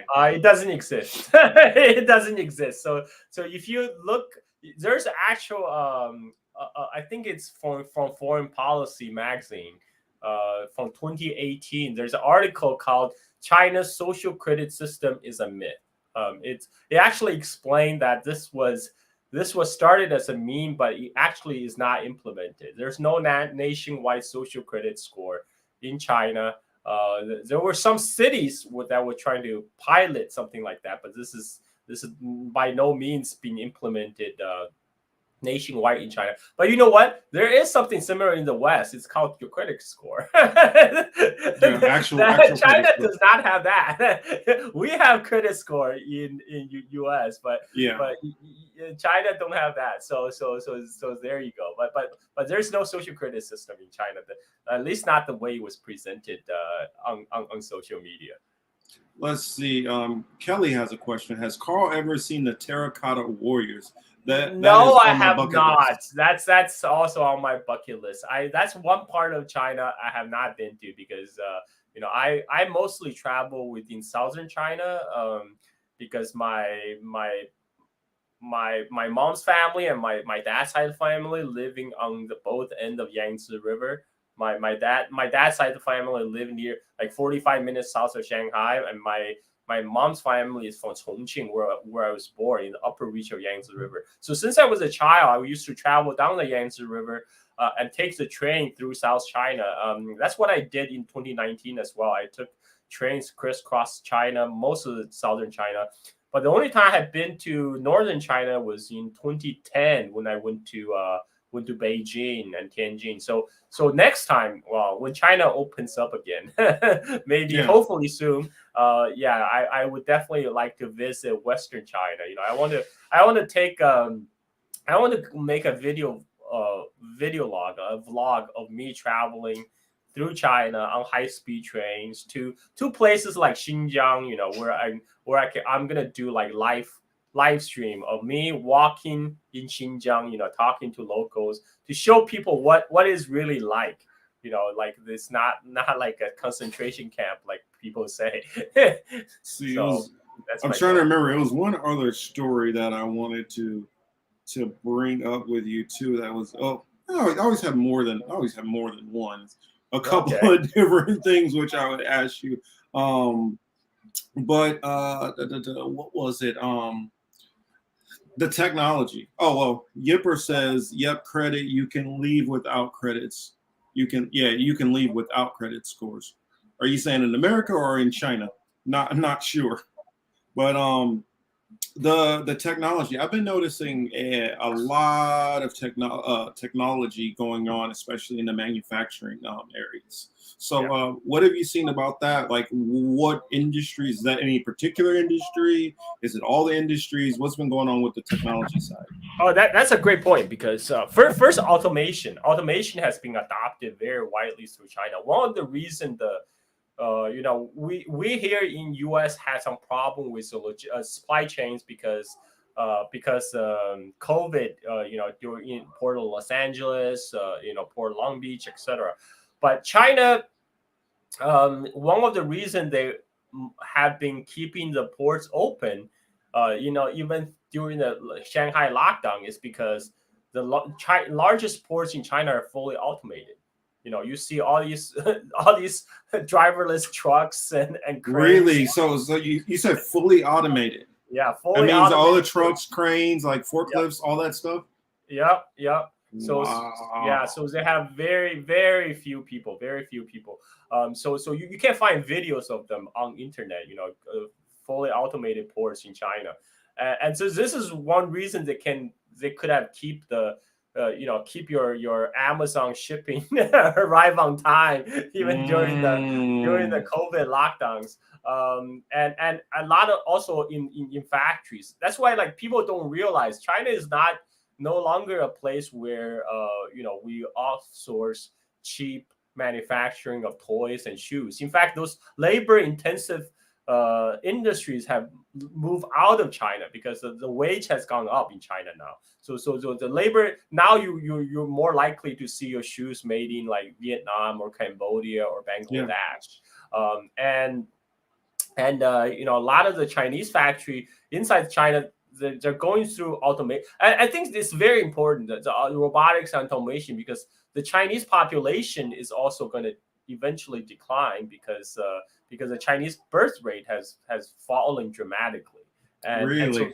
so a lot of people are talking about how is China gonna cope when there's a much older population, when there's like not enough young people, etc., to replace them, etc. Well, I mean, robotics and automation is one way, because China is now at a point it no longer needs like billions of workers working on assembly lines, because the robots is doing that job. You no longer need all these people, just bodies for manufacturing jobs.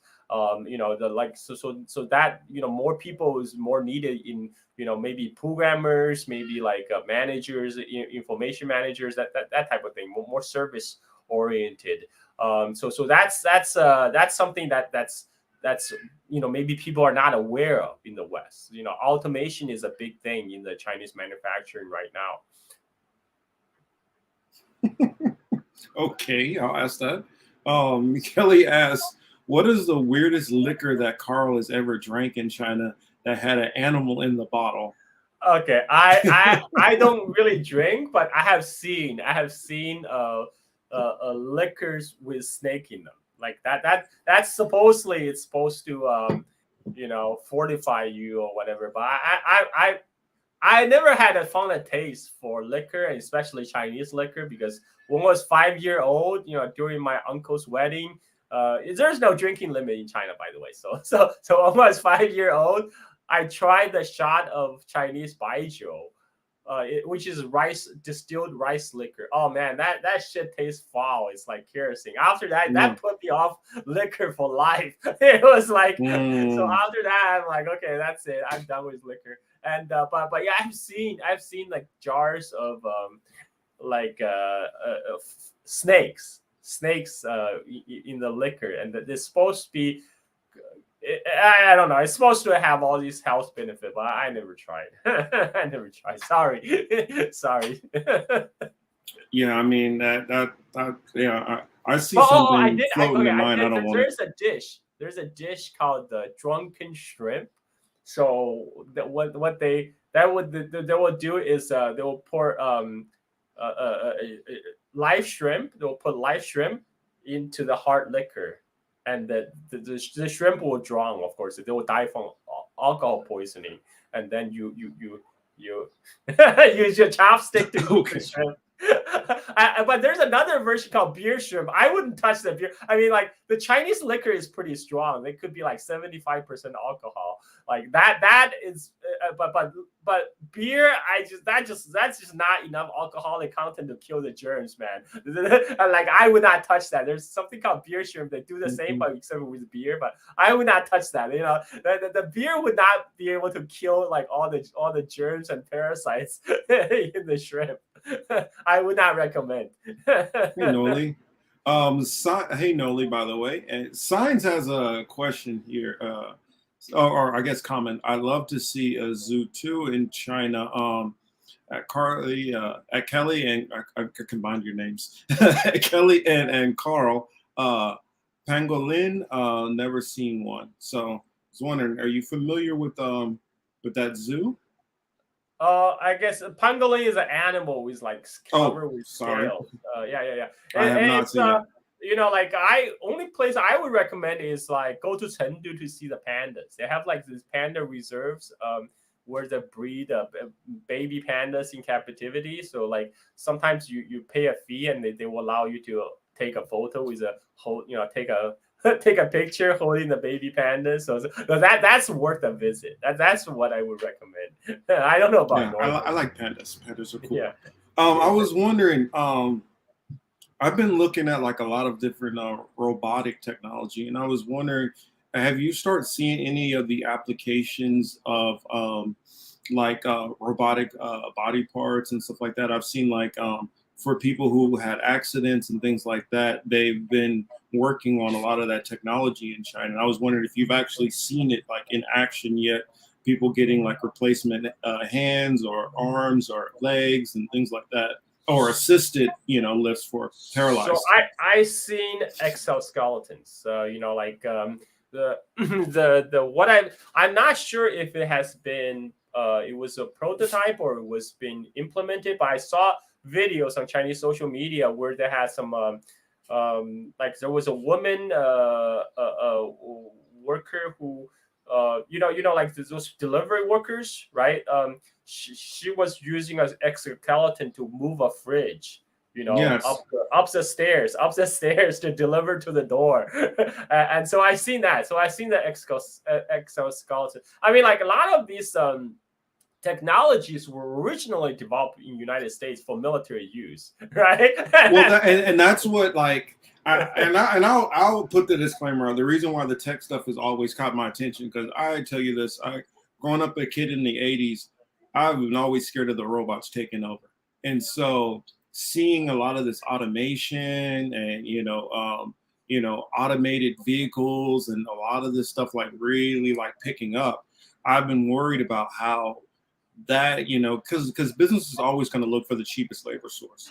And so if now there's automation and you don't have cheap labor amongst people, eventually it gets to the point where that labor will start to replace more and more people in general. And I've noticed starting to see an uptick in that throughout China, throughout parts of Japan.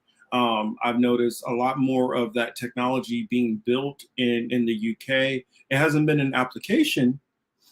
And then I remember a couple of years ago where they had the first automated tractor trailer semi drive from Jacksonville, Florida, out to the ports of Long Beach. And I know that as far as America, the signal has been the issue for the most part, getting the signal to sustain. And of course, all the checks and balances of bureaucracy, which we have in the West. I was just wondering, like, do you see a possibility that it raises up in popularity and prominence, and the business community start pushing that more into the Western countries and worldwide, where we start seeing like that job loss?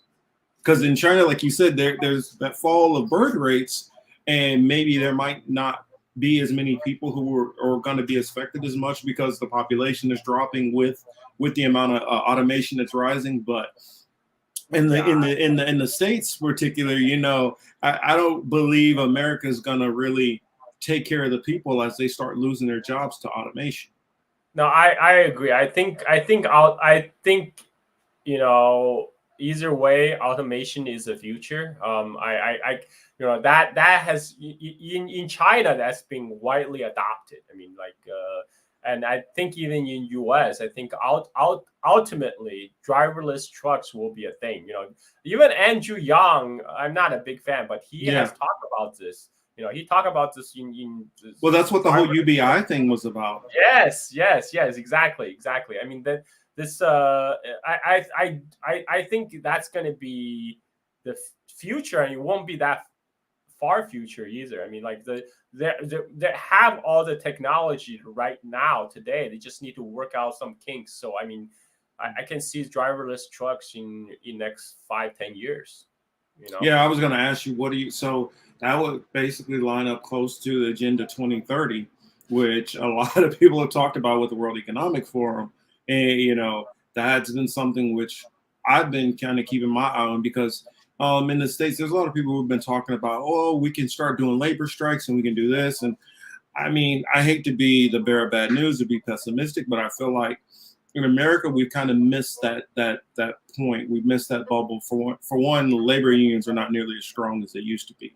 For two, they've kind of, consultant class have kind of worked out that perfect blend of paying you just enough to get by, not enough for you to be able to really feel comfortable enough to strike and do things like that. And so, like I think about, we had like this events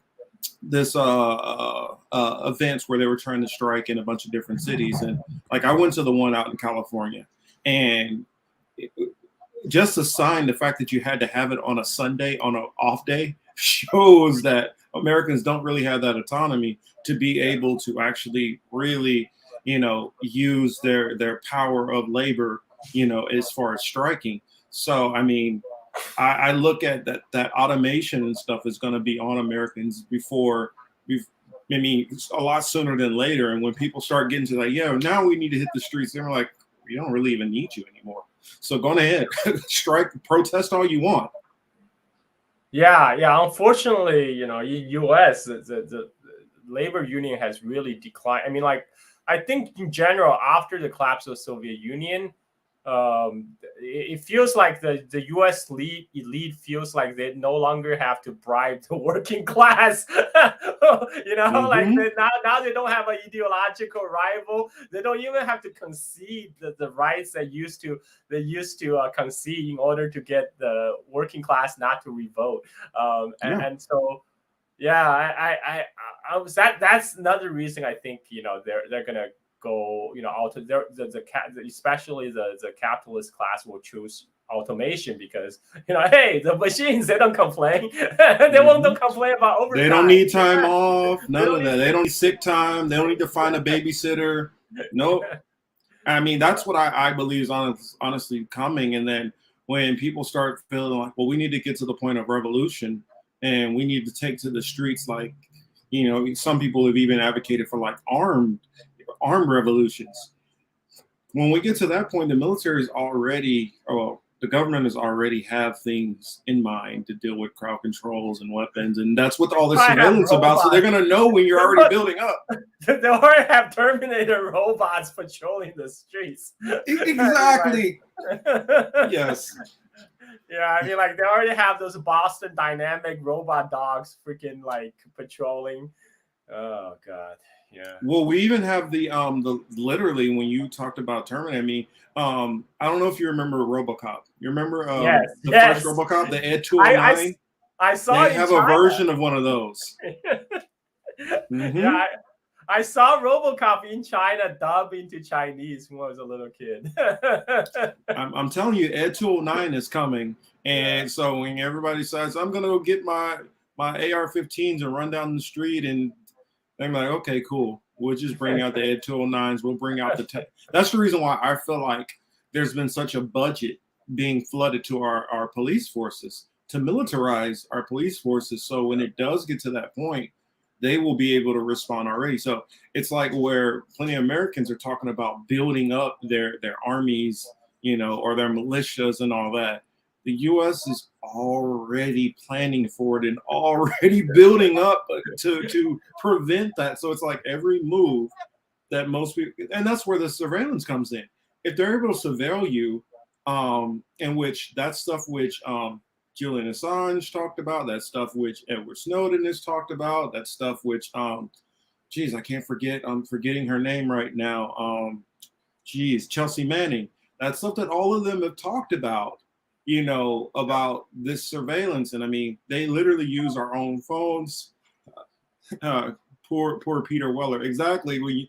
A lot of these, I feel like a lot of it, like I call it, well, I'm not the only one, of course, but predictive programming. When we're seeing this stuff in movies, it's just telling us what to expect because at some point it's coming and getting us, kind of calm down to what's about to happen so you can accept the change easier. We're getting closer to the Hunger Game, Hunger Game future, basically. Yes, Yeah. more than we even know it. Oh goodness, I guess I don't have my battery plugged in. Let me plug in my computer. Thought it was. Okay. But yeah, I've been talking about that for the longest. That this is the reality that we're actually sitting in, whether we want to recognize it or not. Yeah, I mean it's bleak, but I mean yeah, that's goes back to what we were saying earlier. This is why people in the West have a different relationship with ideology because we all know our government for sure is going to use it against us, Yes. guaranteed.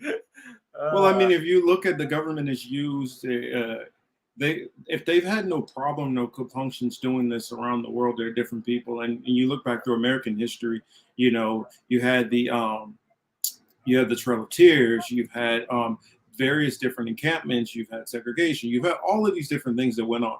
The government in America has always been willing to lock down its own people.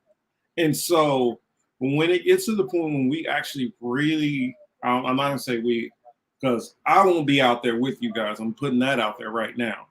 When you guys who decide to go out there and fight against this, I'm not going to be one of the ones taking the bullet first and foremost, because I already expect that it's coming. I mean, I'm not surprised by it. That's the reason why I just hold to my faith and for you guys who don't have the faith, that's fine. That's why I'm in Bali.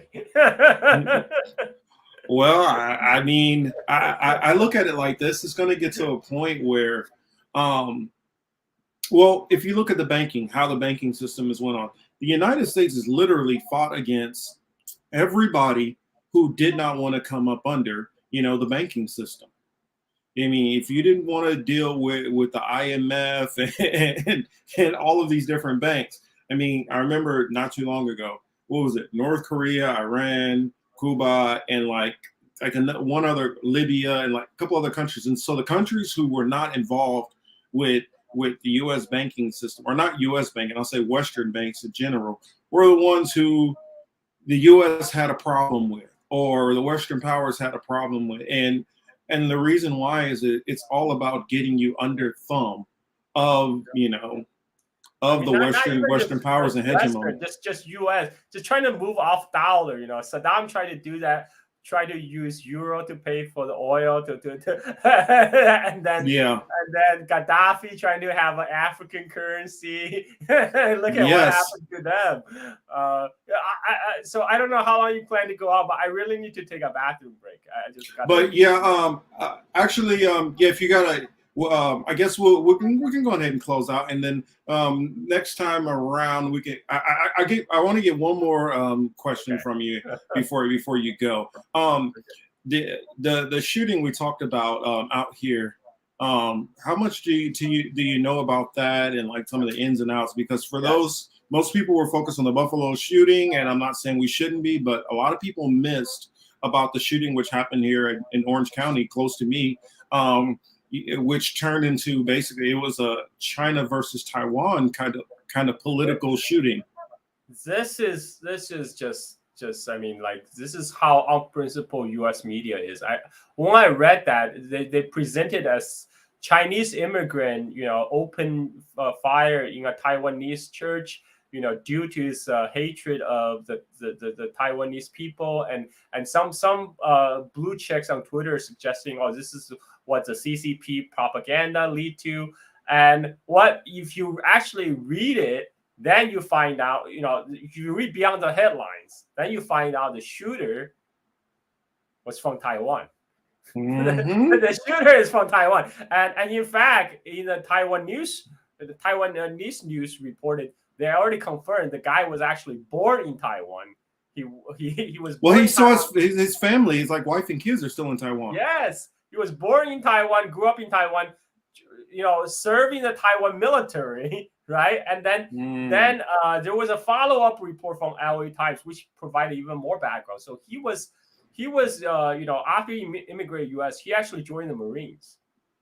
He's serving the U.S. military as well. Your typical patriotic, immigrant story. But he bought a multiplex with his wife, right? Tried to rent it out, but because he wasn't made out to be a landlord shark, he had some problem with the tenant. So eventually he was forced to sell his multiplex to the investors, and the investor turned around and rent. So he was still living there. The investor turned around and rented, the room where he was living at to him at $1,400 a month. Actually, you know what? I want to be able to get some of these people to get you some questions. So I was going to say, go ahead, hold that thought. Go ahead, take a restroom break, and then come back and then close in, because I want to be able to get them. I want to get all these questions in here. I'll be right back. Alrighty, cool. And I want to first of all say thank you to everybody who's tuned in. Those who are on here, whether you're on YouTube or whether you're following through Periscope. And if you guys have any questions for Carl while we have him here, I plan on definitely having Carl back again. Just like that, I'll have Dr. Guguletu. I'll have him back on, and we're going to talk about a lot of these different things. And I want to talk about how what Africans feel like their relationship with China, because I feel like we're getting a lot of Even though plenty of us have come out of listening to mainstream media, we still are holding on to a lot of mainstream talking points as far as China or Russia or our feelings on that. And I get a lot of that comes from propaganda that's been put on onto us from different um, uh, venues, whether it be television shows, whether it be movies, whatever it may be. And so I want us to start detaching ourselves from thinking only from America's perspective, American point of view, and put ourselves into the shoes of other nations. I don't sit there and they're going to talk about how great every nation is, because I don't think any nation is necessarily that great.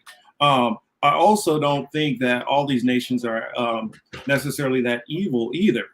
But I'm not also going to spend my time just talking about all the bads of another nation while ignoring the nation which is the worst of all, and leads to a lot of these negative things that are going on from some of these nations that we complain about. Noli D says, "Who is this guest? He is interesting." This guest we have is Carl Zha. He runs the Silk and Steel podcast, which you can find on Podbeam, and he also has a YouTube channel, Carl Zha. And if you're not following him, you can follow him on Twitter at Carl Zha. Just his name is it's nice and simple, easy to remember, and he also has where I found out about Carl from was in the Twitter Spaces. I hopped into a room which he was having where he was talking about China, Russia, Ukraine, and all of those different things that were going on in India. And I was hearing all of these different perspectives, and he had a bunch of different people who were in there. He had Ukrainians in there. He had Russians in there. There were people living in mainland China. Like he lives in Bali, which is not very far away. It was people from India. It was a mixture. It was people from the States also. And so getting to hear all of their perspectives, just like when I've traveled other places around the world, I talk to the people on the ground and try to hear their perspectives instead of focusing on the media narrative. I mean, when I've been in some of these countries, you start realizing that the narrative is not painted the way that we're getting it, especially from our media. And leaving the U.S. while being an active duty troop of the U.S. is when I started to find out how much propaganda and how many lies our government does, and how they demonize every other nation to be so much more worse than what they are. And I started realizing these are just countries. All countries have their problems. All governments have their levels of corruption. All of them have their things which are good. All of them have their things which are bad. And you can't sit there and just automatically want to castigate these other nations and put them on this. You guys are the evil, and not realizing when you're in literally one of the most evil countries that there is ever known to man. I mean, we can't look at it, so one-sided, and I feel a lot of people still do. Sorry, I went on my little no, I mean, especially when there's some really dumbasses sitting in our Congress right now. I mean, oh my gosh. Somebody asked a question about, let me pull that one back up. Kelly asked, what's the deal with mainstream media story about China telling Nancy Pelosi not to go to Taiwan? Propaganda. I have my thoughts, but I want to hear yours, Carl. Okay, so this was a time when Nancy Pelosi announced that she is going to visit Taiwan. There was a couple stern warnings from the Chinese foreign ministry spokesperson. I think Li Lijian has said something that they warned that Pelosi do not jeopardize the U.S.-China relationship from doing so. And then next thing you know, Pelosi released a statement that she has COVID. Yeah, that was funny. Her Taiwan trip was postponed. Of course, now later she said she's fine now, but she didn't resume her trip. and I think I because if she had gone, she would be the highest ranking U.S. official to visit Taiwan since 1970s. I mean, like, well, the thing is, I feel like that's what shows even our officials in the government don't even realize what the heck they're doing and the yeah, significance of it. Because if she goes to Taiwan, um, what that message is sending to the Chinese government is can be looked at as almost a little bit of a hostile move, like saying, "Well, wait a minute, what are you trying to side with Taiwan? What's going on with this?" Because there's always all these rumors of what you're doing and trying to do business, and um, there was a certain time period where Taiwan was all well, still officially. I don't believe that officially in American policy Taiwan is still recognized as part of China, even though the media projects it as if it's not. That's the reason why earlier when I said invasion of Taiwan, air quotes, because it's a little murky the way depending on which media how it's portrayed, even though officially the government American government has a different stance in the way that it's portrayed in the media. yeah, Would because you agree?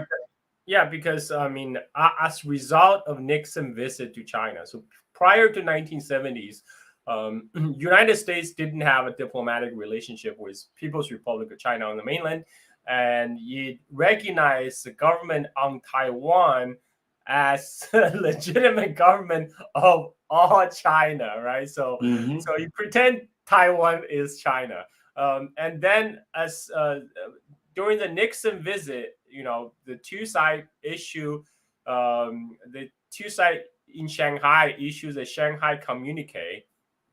Basically, U.S. says we recognize that the both sides of the Taiwan Strait, mainland China and Taiwan, they we recognize that both sides have recognized that Taiwan is part of China, and so this became what is known as U.S. One China policy. Mm-hmm. That U.S. recognized One China, and as part of the full normalization of ties between U.S. and China in 1979, U.S. have um, cut off its ties with the government of Taiwan and switched the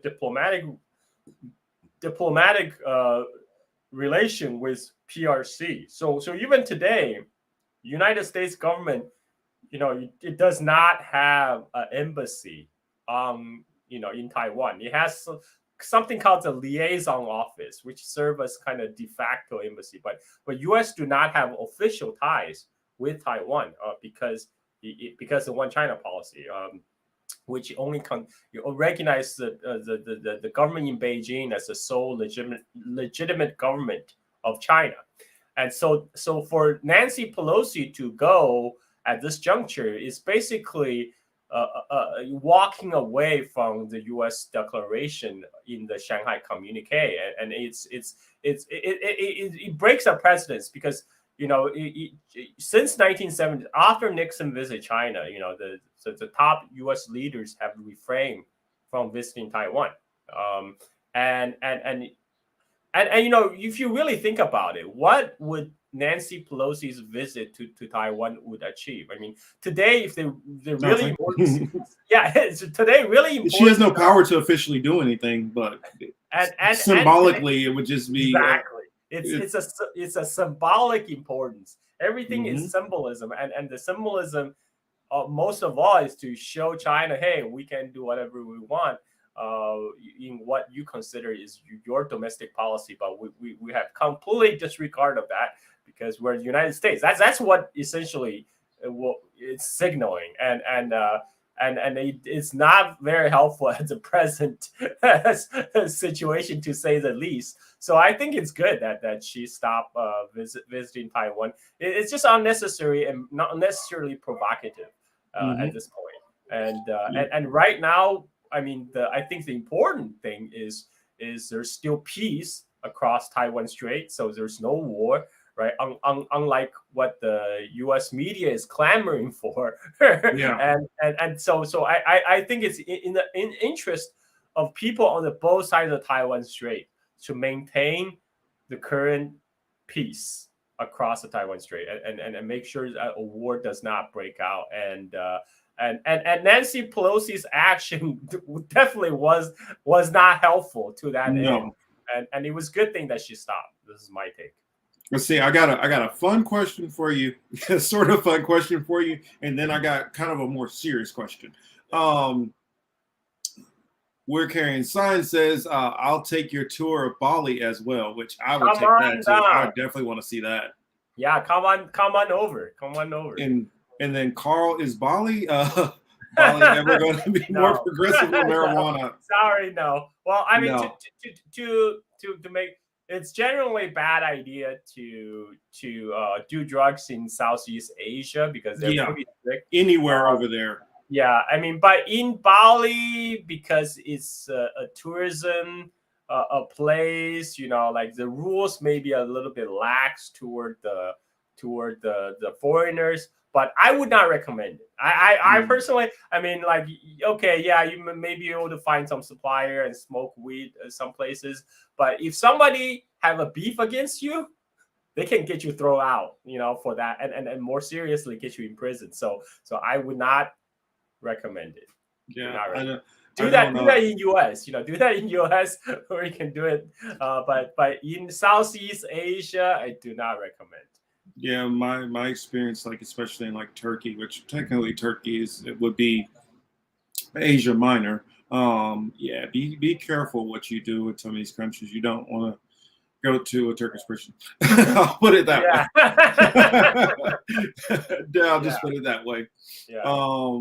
Let's see.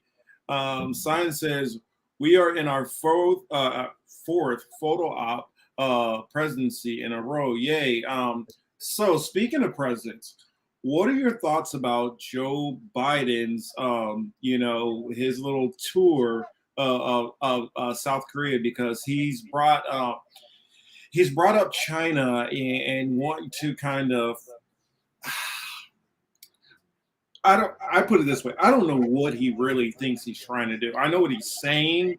So how do you take this visit? I don't even know if he knows himself. I mean, come on, Joe Biden. Well, let's put it this way: the people around him, what they're trying to do, because he has no clue what the hell's going on. Yeah. I mean, Washington Post was pretty explicit in their tweet, and they said, "Oh, Biden is in Asia to reassure, trying to looping our Asia allies in an alliance against China." I mean, that's what that the goal was, and again, South Korea just had their new election.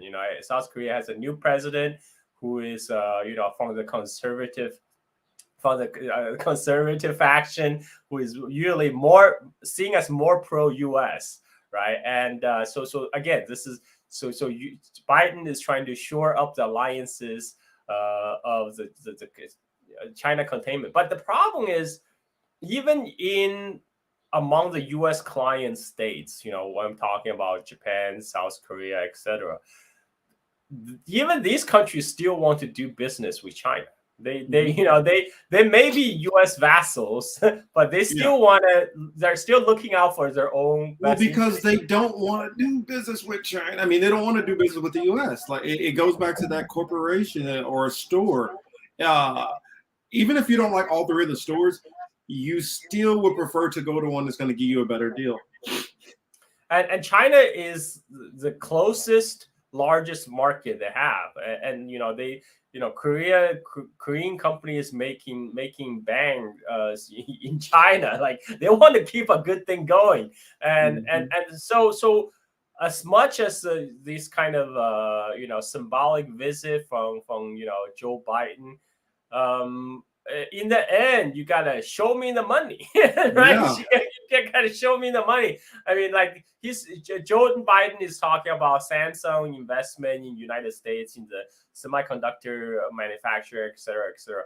Yeah, of course, that's because the U.S. is pressuring Samsung and also Taiwan Semiconductors to open factories in U.S. And we'll see how that goes. But again, like they this is in conjunction with U.S. semiconductor ban against Chinese companies like Huawei, right? So Yeah. That is actually going to spur China to develop its own semiconductor industry. And then, if China figure out how to manufacture semiconductor at when. Yeah, when they figure it out, it's going to be all over, just like any other industry. But right now, China is actually focusing a lot of its resources trying to break through that bottleneck right now, because U.S. is the sanction is a knife at their throat. So now, which I expect will happen next 5 years, when China actually develop its own semiconductor manufacturing industry, it would just be all over. It's like they're not going to be able to compete. Well, what I see over and over with various different things when I look at China is trying to create a space where they don't have to deal with the U.S. They're like, okay, so we used to do business with them on this. How do we create this? Okay, we used to get grain and this. So how do we get it from this place? We used to deal with oil and different things. So how do we get it from this place? And we used to get this tech from them. How do we build it on our own? And it looks like across the board, China is trying to find ways to separate themselves off from the US. The thing is, this change only happened in the last 5-6 years. Before, China was perfectly fine buying U.S. components. China was perfectly fine to buy Qualcomm chips. But U.S. are like, no. We don't want to sell Qualcomm chips to you because Huawei, you are a threat, a competitor threat. So at this point now, China is forced to develop its own independent tech stack that's separate from U.S. Well, the same with Alibaba. Yep. I mean, before, China was perfectly fine to have all these integrated U.S. components, U.S. technology that they purchase from U.S. tech companies, because it's just easier. It's just easier to buy existing than devoting billions of dollars to come up with your own, right? So they were already buying Qualcomm chips, but U.S. like, no. Sorry, no, you can't buy our product because we don't like you. Well, that's when they start putting out in the media about, oh, well, do you want to be spied on by Chinese chips? And it's like, oh, we're being spied on by American chips. We're going to be spied on by it doesn't matter which corporation does it, from which country. We're going to be spied on by anybody. Except the Chinese government don't have jurisdiction over it. Exactly, they don't have jurisdiction. And what are they going to do with finding out that you're actually say you're at the gym and you're actually cheating on your spouse? I mean, what are they going to do with that? I mean, I got this question for you. Inquiring minds want to know: do the Chinese think Biden's brain works?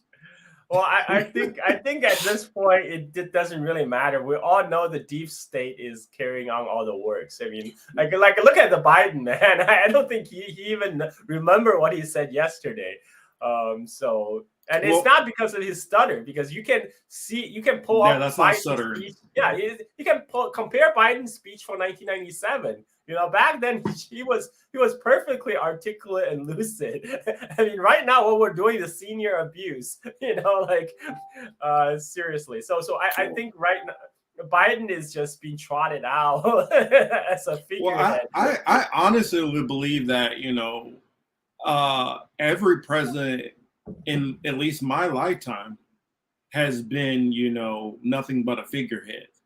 And I believe it doesn't matter if Bernie Sanders would have won. It doesn't matter if Trump's in office. The State Department is, for the most part, running most of this stuff. DOD is running most of this stuff. It's not our presidents who are running it. It's not even really Congress that's running it, because Congress doesn't run anything. The State Department and DOD and all those people at the top, they run what's coming out of the executive branch. What comes out of the legislative branch, most of that is being controlled by the corporations, whether it be big pharma, whether it's, the oil, big oil, whether it's, whatever. So none of our legislators or people in office are necessarily really controlling anything.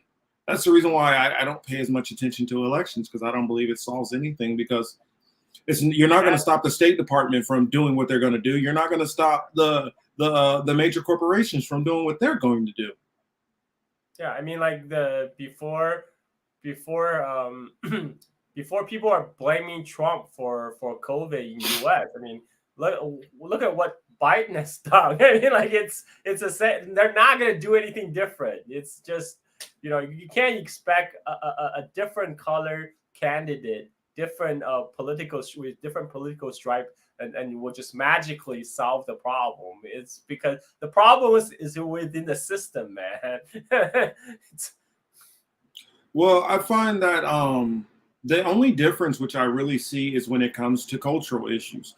Okay, Yes. so if you have Trump, he's gonna push for more religion and things like that. If you have Biden, yeah, he's gonna push for, okay, well, we gotta do the abortion ban, and okay, we gotta tokenly stop racism, even though we're not gonna do anything to stop anything.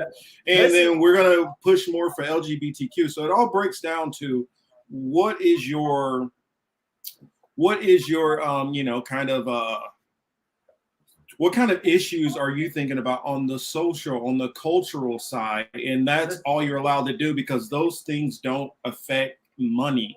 If you affect the apple cart, that's where the problem comes in. This is exactly why the cultural war has been pushed to the forefront in like kind of liberal democracy, because it's very easy for any politician to take a stand, say, I'm against this, I am for this, because it costs nothing. It costs nothing to take a stand, and in the end, you don't have to do anything. To actually like you don't have to do the actual work of building a country, of like improving the country infrastructure, education, healthcare. You don't have to do none of that stuff. You can just say, I am for this, I'm against that. Cultural issues. That's why they are. Now we're like whole society is being polarized by our media. Through all these like different political parties into this huge fight on culture, because that's what they want us to focus on, rather than on the stuff of making the country work, or hold our politicians accountable to actually make our country work. And this is the easiest way for the politician to stay relevant, is to stake a cultural divisive issue, and then they can appeal to the other half of the electorate who will stick to them, because this guy is one of us, because he has the same value as us, right? Even though this guy is really shafting them, economically in every way, but they can't see beyond that. So this is a sad thing about United States. This is what I say. Like, I would say that the federal government in the U.S. has basically been captured since, I want to say, the 60s, since right after the civil rights era. I would say our governors to that level were captured probably into about the 70s. About the 80s is when they start working their way down into the mayors and city council. And then by the 90s, they basically about had the city councils for the most part. And so you can wiggle in an alderman here or there, local city council, but that's pretty much about all you have, as far as wiggle room. And so everybody can do or third parties, you can do all these different things, but it's basically been, everything has been captured. And that's the reason why you can go and fight for, a new trans this, or you can go fight for, we want to rip down this racist statue, because you can rip down the statue, but you're not getting reparations. You already have, and think about it, there's no laws that stop you from necessarily, whatever your sexual orientation and stuff, to the most part. Most of that stuff has been fixed. So it's basically about trying to control the attitudes and speech of people who are pushing back against certain things. And that's where the heft of the political power is at now in focus, because it has nothing to do with actual wealth or controlling anything. In the end, man, I just say, show me the money, right? Show me the money. That's why I tell people, our government is everybody wants to talk about how authoritarian Russia is. They love to talk about how, Russia, they do this with the journalists and all that.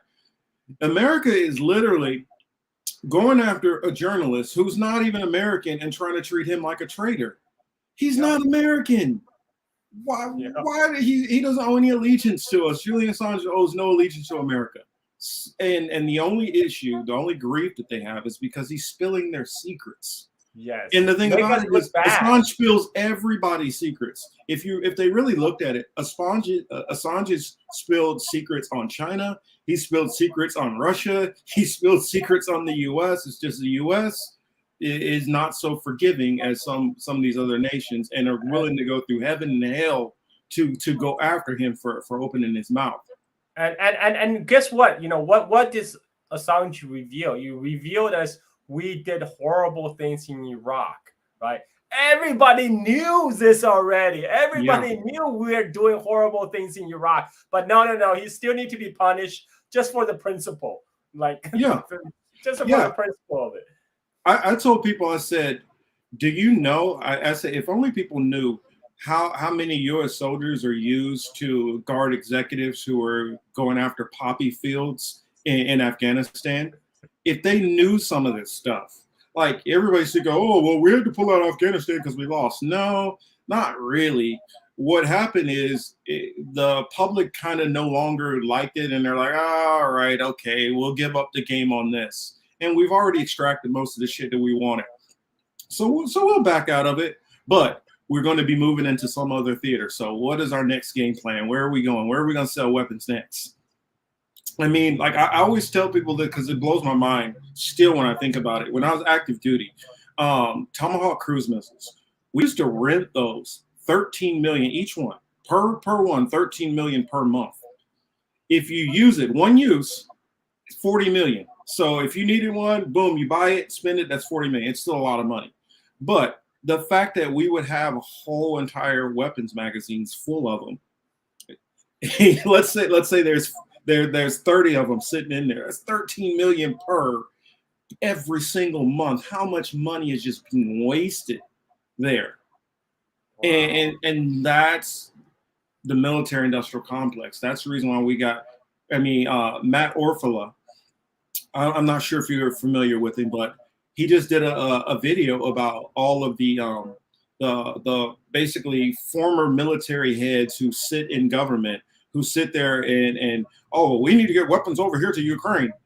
Yeah, because you're making money off of this. You're hawking this shit, and nobody's saying, hey, well, first of all, Leon Panetta, by the way, is a Raytheon board chairman. They're not saying any of that crap. And that's what the same thing with the pharmaceuticals. It goes down the list with the U.S. I just recently saw the interview. I think was the Raytheon CEO, and he said, "Well, yeah, you see, it's true that when the Javelin stockpile in U.S. has been depleted to a certain point after we sent them all to Ukraine, that they have to replenish them. So yes, it's true that we do profit from this, but this is just a way of conducting business." I'm like, yeah, duh. Mm-hmm.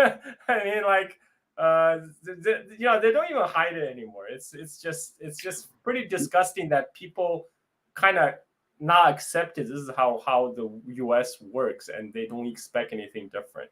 Well, that's where I think the rub is going to start to come in. A lot of people feel like, well, once everybody wakes up to this stuff, then there'll be pushback, and then we can actually flip and change things. No, what's going to happen is you're going to find out how authoritarian our government really is. Because when you start doing that, then that's when they're going to start the hard crackdowns. That's when you'll actually start to see martial law in the streets when you decide that you want to push back that way. Look at what happened to Black Panthers, right? I mean, that's when the authority really felt threatened. They will like if they allow you to exist and continue to spew your lies, that's because they don't feel you're a threat. You're not a threat. You're not a threat. The moment you become a threat, i.e., a Julian Assange, you see what they do. I mean, and there's so many other people that I would go to. I remember, like I used to support Mike Gravel and Daniel Ellsberg. What they went after him, the same way they went after him. I mean, there's so many others that I can bring up, but when you become a threat to them, you will start to find out you can be black bagged and snatched off really quick. And that's the reason why I say, our government loves to use the propaganda of how bad everybody else is, and hide behind the guise of what they're doing. Because and I don't know if a lot of people know this. If you watch any big budget movie, look at the bottom credits. I know most of us are ready to rush out of the theater right away, or even just skip to the end of any of your favorite movies. What you're going to start seeing at the bottom of it is you're going to see all these credits, which go to different branches of the military, the DOD, all this stuff like that. Is because they've signed off on what can be in this script and what cannot be in this script. Yep. And they have an influence like that. So these messages are crafted even in the movies to make other people. It's all gotta constantly put that bug out there that Russia's bad, India's bad, whoever it might be. Yeah, this person's corrupt. And so if you're getting a steady diet of that stuff, even though you're not watching mainstream media anymore, in the movies, if you're not seeing it for the propaganda that it is, you still are being influenced by mainstream media. I think there's a delivery guy at my door because Alrighty. my dogs are going crazy. Let me go check real quick. I'll be got right you. I'm gonna read some of these comments. And thank you, by the way, Noli, for that compliment. Says they need to be held to their campaign promises. Well, I agree, they need to be, but they never will be because the media is completely in the pocket of them. So since the media is in the pocket of them, they're always going to cover for them, i.e. Joe Biden. Joe Biden has literally not delivered on any promises for the Black community, which he promised he would do. His most reliable voting bloc. But if you notice, the voting bloc which he pushes out for the most, and he tries to go after, that would be, believe it or not, actually, of late, it's been more the Asian community, or basically it's been the Asian community. They push all the time during election season for the Hispanic or Latino community. And that's just for the votes the same way, because they know that they don't have that lock. It's all about using whichever Americans as a political football. It's not about actually delivering anything monetarily to anybody or changing anybody's actual existence or life. Does the Chinese government have dual citizens? If so, what other citizenship? No, it's the only way you're gonna get dual citizen is if you're a minor and if you're born to one of the Chinese nationals, and then you inherit that Chinese citizenship. But by the time you're 18, you have to choose. That's because otherwise, because China doesn't allow dual citizenship. That's how it works, and like that's like U.S. technically doesn't allow. I mean, how it works is if you naturalize. Thank you, as Kelly. a U.S. citizen. Don't worry, we'll be wrapping up shortly. Yeah, you have to give up allegiance to foreign potentates. That's one of the things you have to swear. I remember this in my naturalization ceremony. But some other countries like France, and they will say, okay, we understand that's a formality. You're still our citizen. So if one country allowed dual citizenship, then that could still work. But in China, because China doesn't allow dual citizenship, U.S. doesn't allow dual citizenship, then the only way you can is if you're born from a Chinese national, and then you can keep your dual citizen status until you're adult, until you're 18. Then you have to choose which one. So I didn't know the U.S. Well, I know the U.S. didn't allow it. Well, U.S. if you're born, so like if you are from another citizen, okay, so like if you were born in Great Britain, you could hold it. Yeah, if you're born into it, you can hold it. But if you naturalize into U.S. Citizenship, you're supposed to give up your allegiance. So that's how it works. So okay. So if you, okay, I got you. Yeah, I don't want to hold you too much longer. I know that it's probably getting around lunchtime. You're probably getting a little hungry over there. Uh, but and I know the little guy probably wants to get some time with daddy. So Carl, what kind of stuff are you looking at? What are you talking about these days for the chat? And what kind of interviews and stuff that you have going on, right now? So I just before talking to you a couple of days ago, I just talked to for Radio Free Amanda, Amanda Yi, on her podcast. I did a 1 hour. We did a 1 hour episode on the Tibetan history, and I right now tomorrow. I'm going to do. I'm going to restart my Chinese history series. So I did started a chronological retelling of Chinese history, but my wife is saying that when just me speaking, it sounds monotonous and boring, and it's better when I'm talking with someone because I'm a reactive personality. So I'm gonna invite some a fellow a Chinese person. Chinese Canadian to talk about Chinese history. So it would be like China Bros talking about Oh, Chinese nice. history. Yeah. So I'm going to restart that series. I'm going to start from the beginning, from like the mythology to like the different dynasties. So I look forward to that, and I have a couple other series still ongoing. I talked about last time, like I still have the Golden Triangle Opium series that's still ongoing, to talk about the opium trade, and Chinese Civil War series to talk about the Chinese Civil War.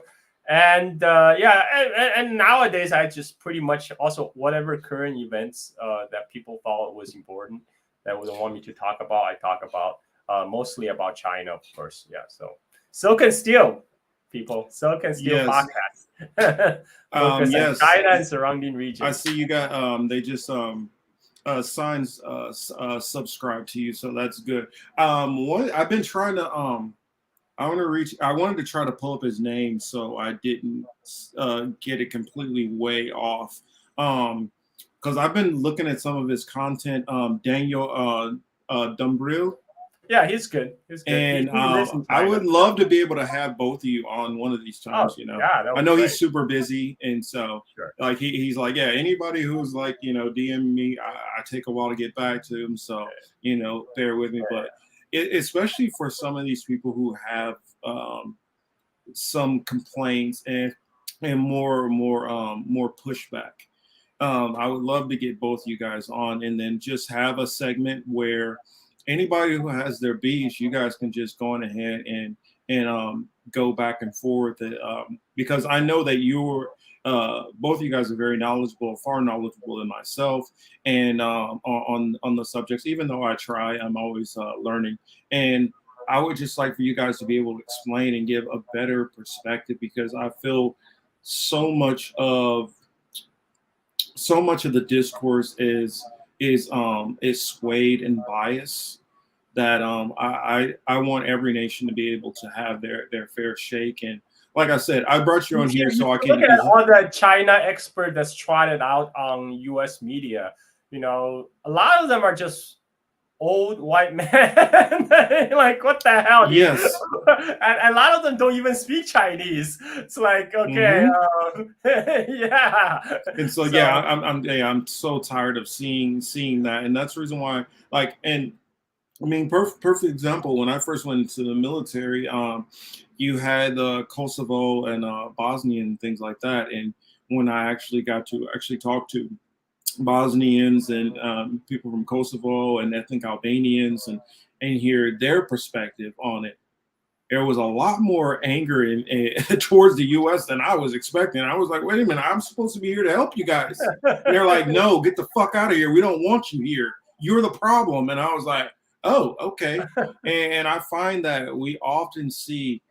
I find that there's so many Americans who have such a negative viewpoint of China far more than, and I'm like, so why do you guys have more of a negative viewpoint and see China is so much brutal than the Chinese people who I talk to? It's like if they're all telling me, okay, there's an issue and I have these problems with my government and all that, then I want to, then okay, then let's go in and let's explore that. But most Americans who I know are only hearing from other Americans are telling me how bad it is in every other nation around the world, and so that's, you know, I don't accept that logic, you know. Yeah. Indeed. Let's see. Sign says, can you rewrite history to make Americans look good, or at least not as bloodthirsty for profit? That's a DCCC. Oh my gosh, that's a good one. And nice to see you in here, Wesley. Yeah, we're about to close out, but you know, glad that you were able to hop in, and you know, hopefully you enjoy when you rewind back to the beginning. But yes, Carl, this has been a lot of fun. I'll make sure, you know, to stay in contact with you, and you know, let's stay abreast of the things that are going on. And I'm glad that you're able to spend the time to help, you know, give my audience your perspective and the way you see it. And like a lot of people, they're like, well, he just loves China and blah blah blah blah blah. Well, you got to remember, he lives in China. He's watched his nation like benefit and prosper. He's watched his life prosper. Why should he spend his time, you know, why would he necessarily be so negative and want to come from the American's perspective? And that's the reason why I say I put aside whatever my viewpoints are and want to hear your viewpoints. It's not for me to tell you how you should feel about China. It's not for I live in China half of my life and live in US the other half of my life. Yeah. I've seen the both sides. You know? And the gentleman who was giving you most of that pushback, believe it or not, I would like for you to when you talk to the Chinese gentleman from Canada, ask him his perspective, what he's hearing, because the gentleman who was having a lot of that pushback is from Canada. And so I'm like, well, Prop, you're my buddy and all that, but you know, I don't feel you even have a good grasp of what's going on, how bad things are here in the U.S. I can tell you what my friend said, what his opinion of Canada. He's a Chinese Canadian. He said Canada is a couple of mining company masquerading as a country.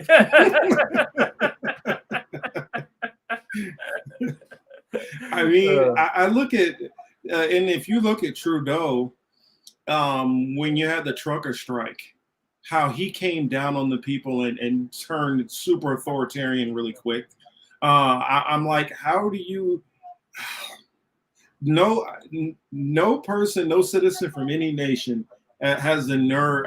To me, it's mind-boggling when I see people have so much of a vitriol towards other countries, that especially countries they've never been to, and don't want to hear from the people who actually live there, who do business there, who travel back and forth there.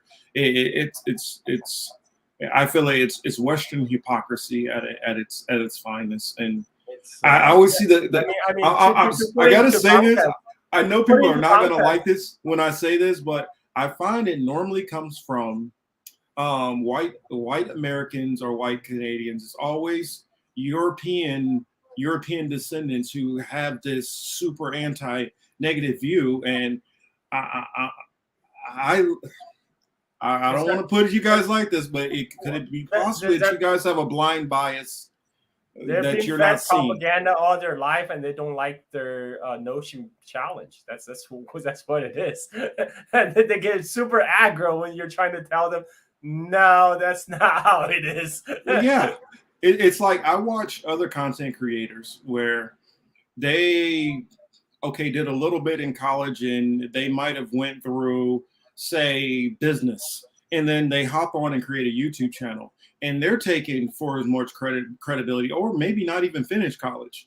And I've traveled to these places, I've interacted with this, I've been in the military, I have weapons, I have experience in a lot of different areas, and I'm second guessed on almost everything I say. And you just take the word of some suburban white kid who just decided to set up a YouTube channel all of a sudden, and that's where my frustration comes in. I mean, I've been to what 13, 14 different countries. I've gotten to talk to a lot of people firsthand and gotten to live in different ways where a lot of Americans haven't. So I would hope that you guys could take more of a perspective of people who have been places and have seen things versus, whatever loudmouth jerk content creator which you guys have been used to listening to. Well said. Well said. All right. Well, on that note, I guess I'll give you guys a plug to who I will be talking to next week. As I said before, I will have on Dr. Guguletu Hughes. Again, he will be back for our second part. We're going to go into a lot of stuff. We didn't get to talk Elon Musk. We didn't get to talk a bunch of different people. We're going to talk about that. He actually, Carl, requested that we try to figure and set something up one of these days so that he can go back and forth and talk about China and Africa, some of the business connections and things like that. So I'll probably start a little DM and get you guys both in, and we'll start trying to work out some of those things and talk about them. And next, for the Political Matrix, I got a bunch of crazy stuff going on there too on my other channel. So make sure you guys just stay tuned in to all the stuff that we got going on, and follow us both on Twitter. And I'm sure we'll give you updates on different things. And make sure you guys not only subscribe to his channel, click the bell. It's important that you get the notifications. That way that you can know when he's going live, when he's going to put up a video. And I think some of the stuff which I've heard on his podcast, understanding early history of China is interesting. Oh, I forgot. One of these days, I'm going to have to ask you more about the Tang Dynasty, and I want to go into that. The Tang Dynasty, and this ties into the East Bank of East Asia. And so, I mean, it's a lot of anytime, man. I'm a history nerd. Ask me anything. Yes. Well, I'm a history nerd too, so I've done a lot of my studying more so in ancient history as far as Europe and Africa, but not as much into the Far East. And so that would be my area where I need more schooling. But thank you, sir. Thank you, everybody, for tuned in. Hopefully you guys enjoyed it. If you're watching this later, please share it also with anybody. And if you guys know of anybody that you feel that I should talk to or that Carl should be talking to, please let us know. Send us all your comments. My DMs are wide open for anybody who'd like to have a conversation also. And this has been What I've Been Thinking with Marcus Cage. And I guess today, What I've Been Thinking with Marcus and Carl. So that said, you guys all have a wonderful day. Hopefully you guys have a wonderful week. And, peace and love to your family and the wife and the little one, Carl. Thank you. Thank you, Marcus. All righty.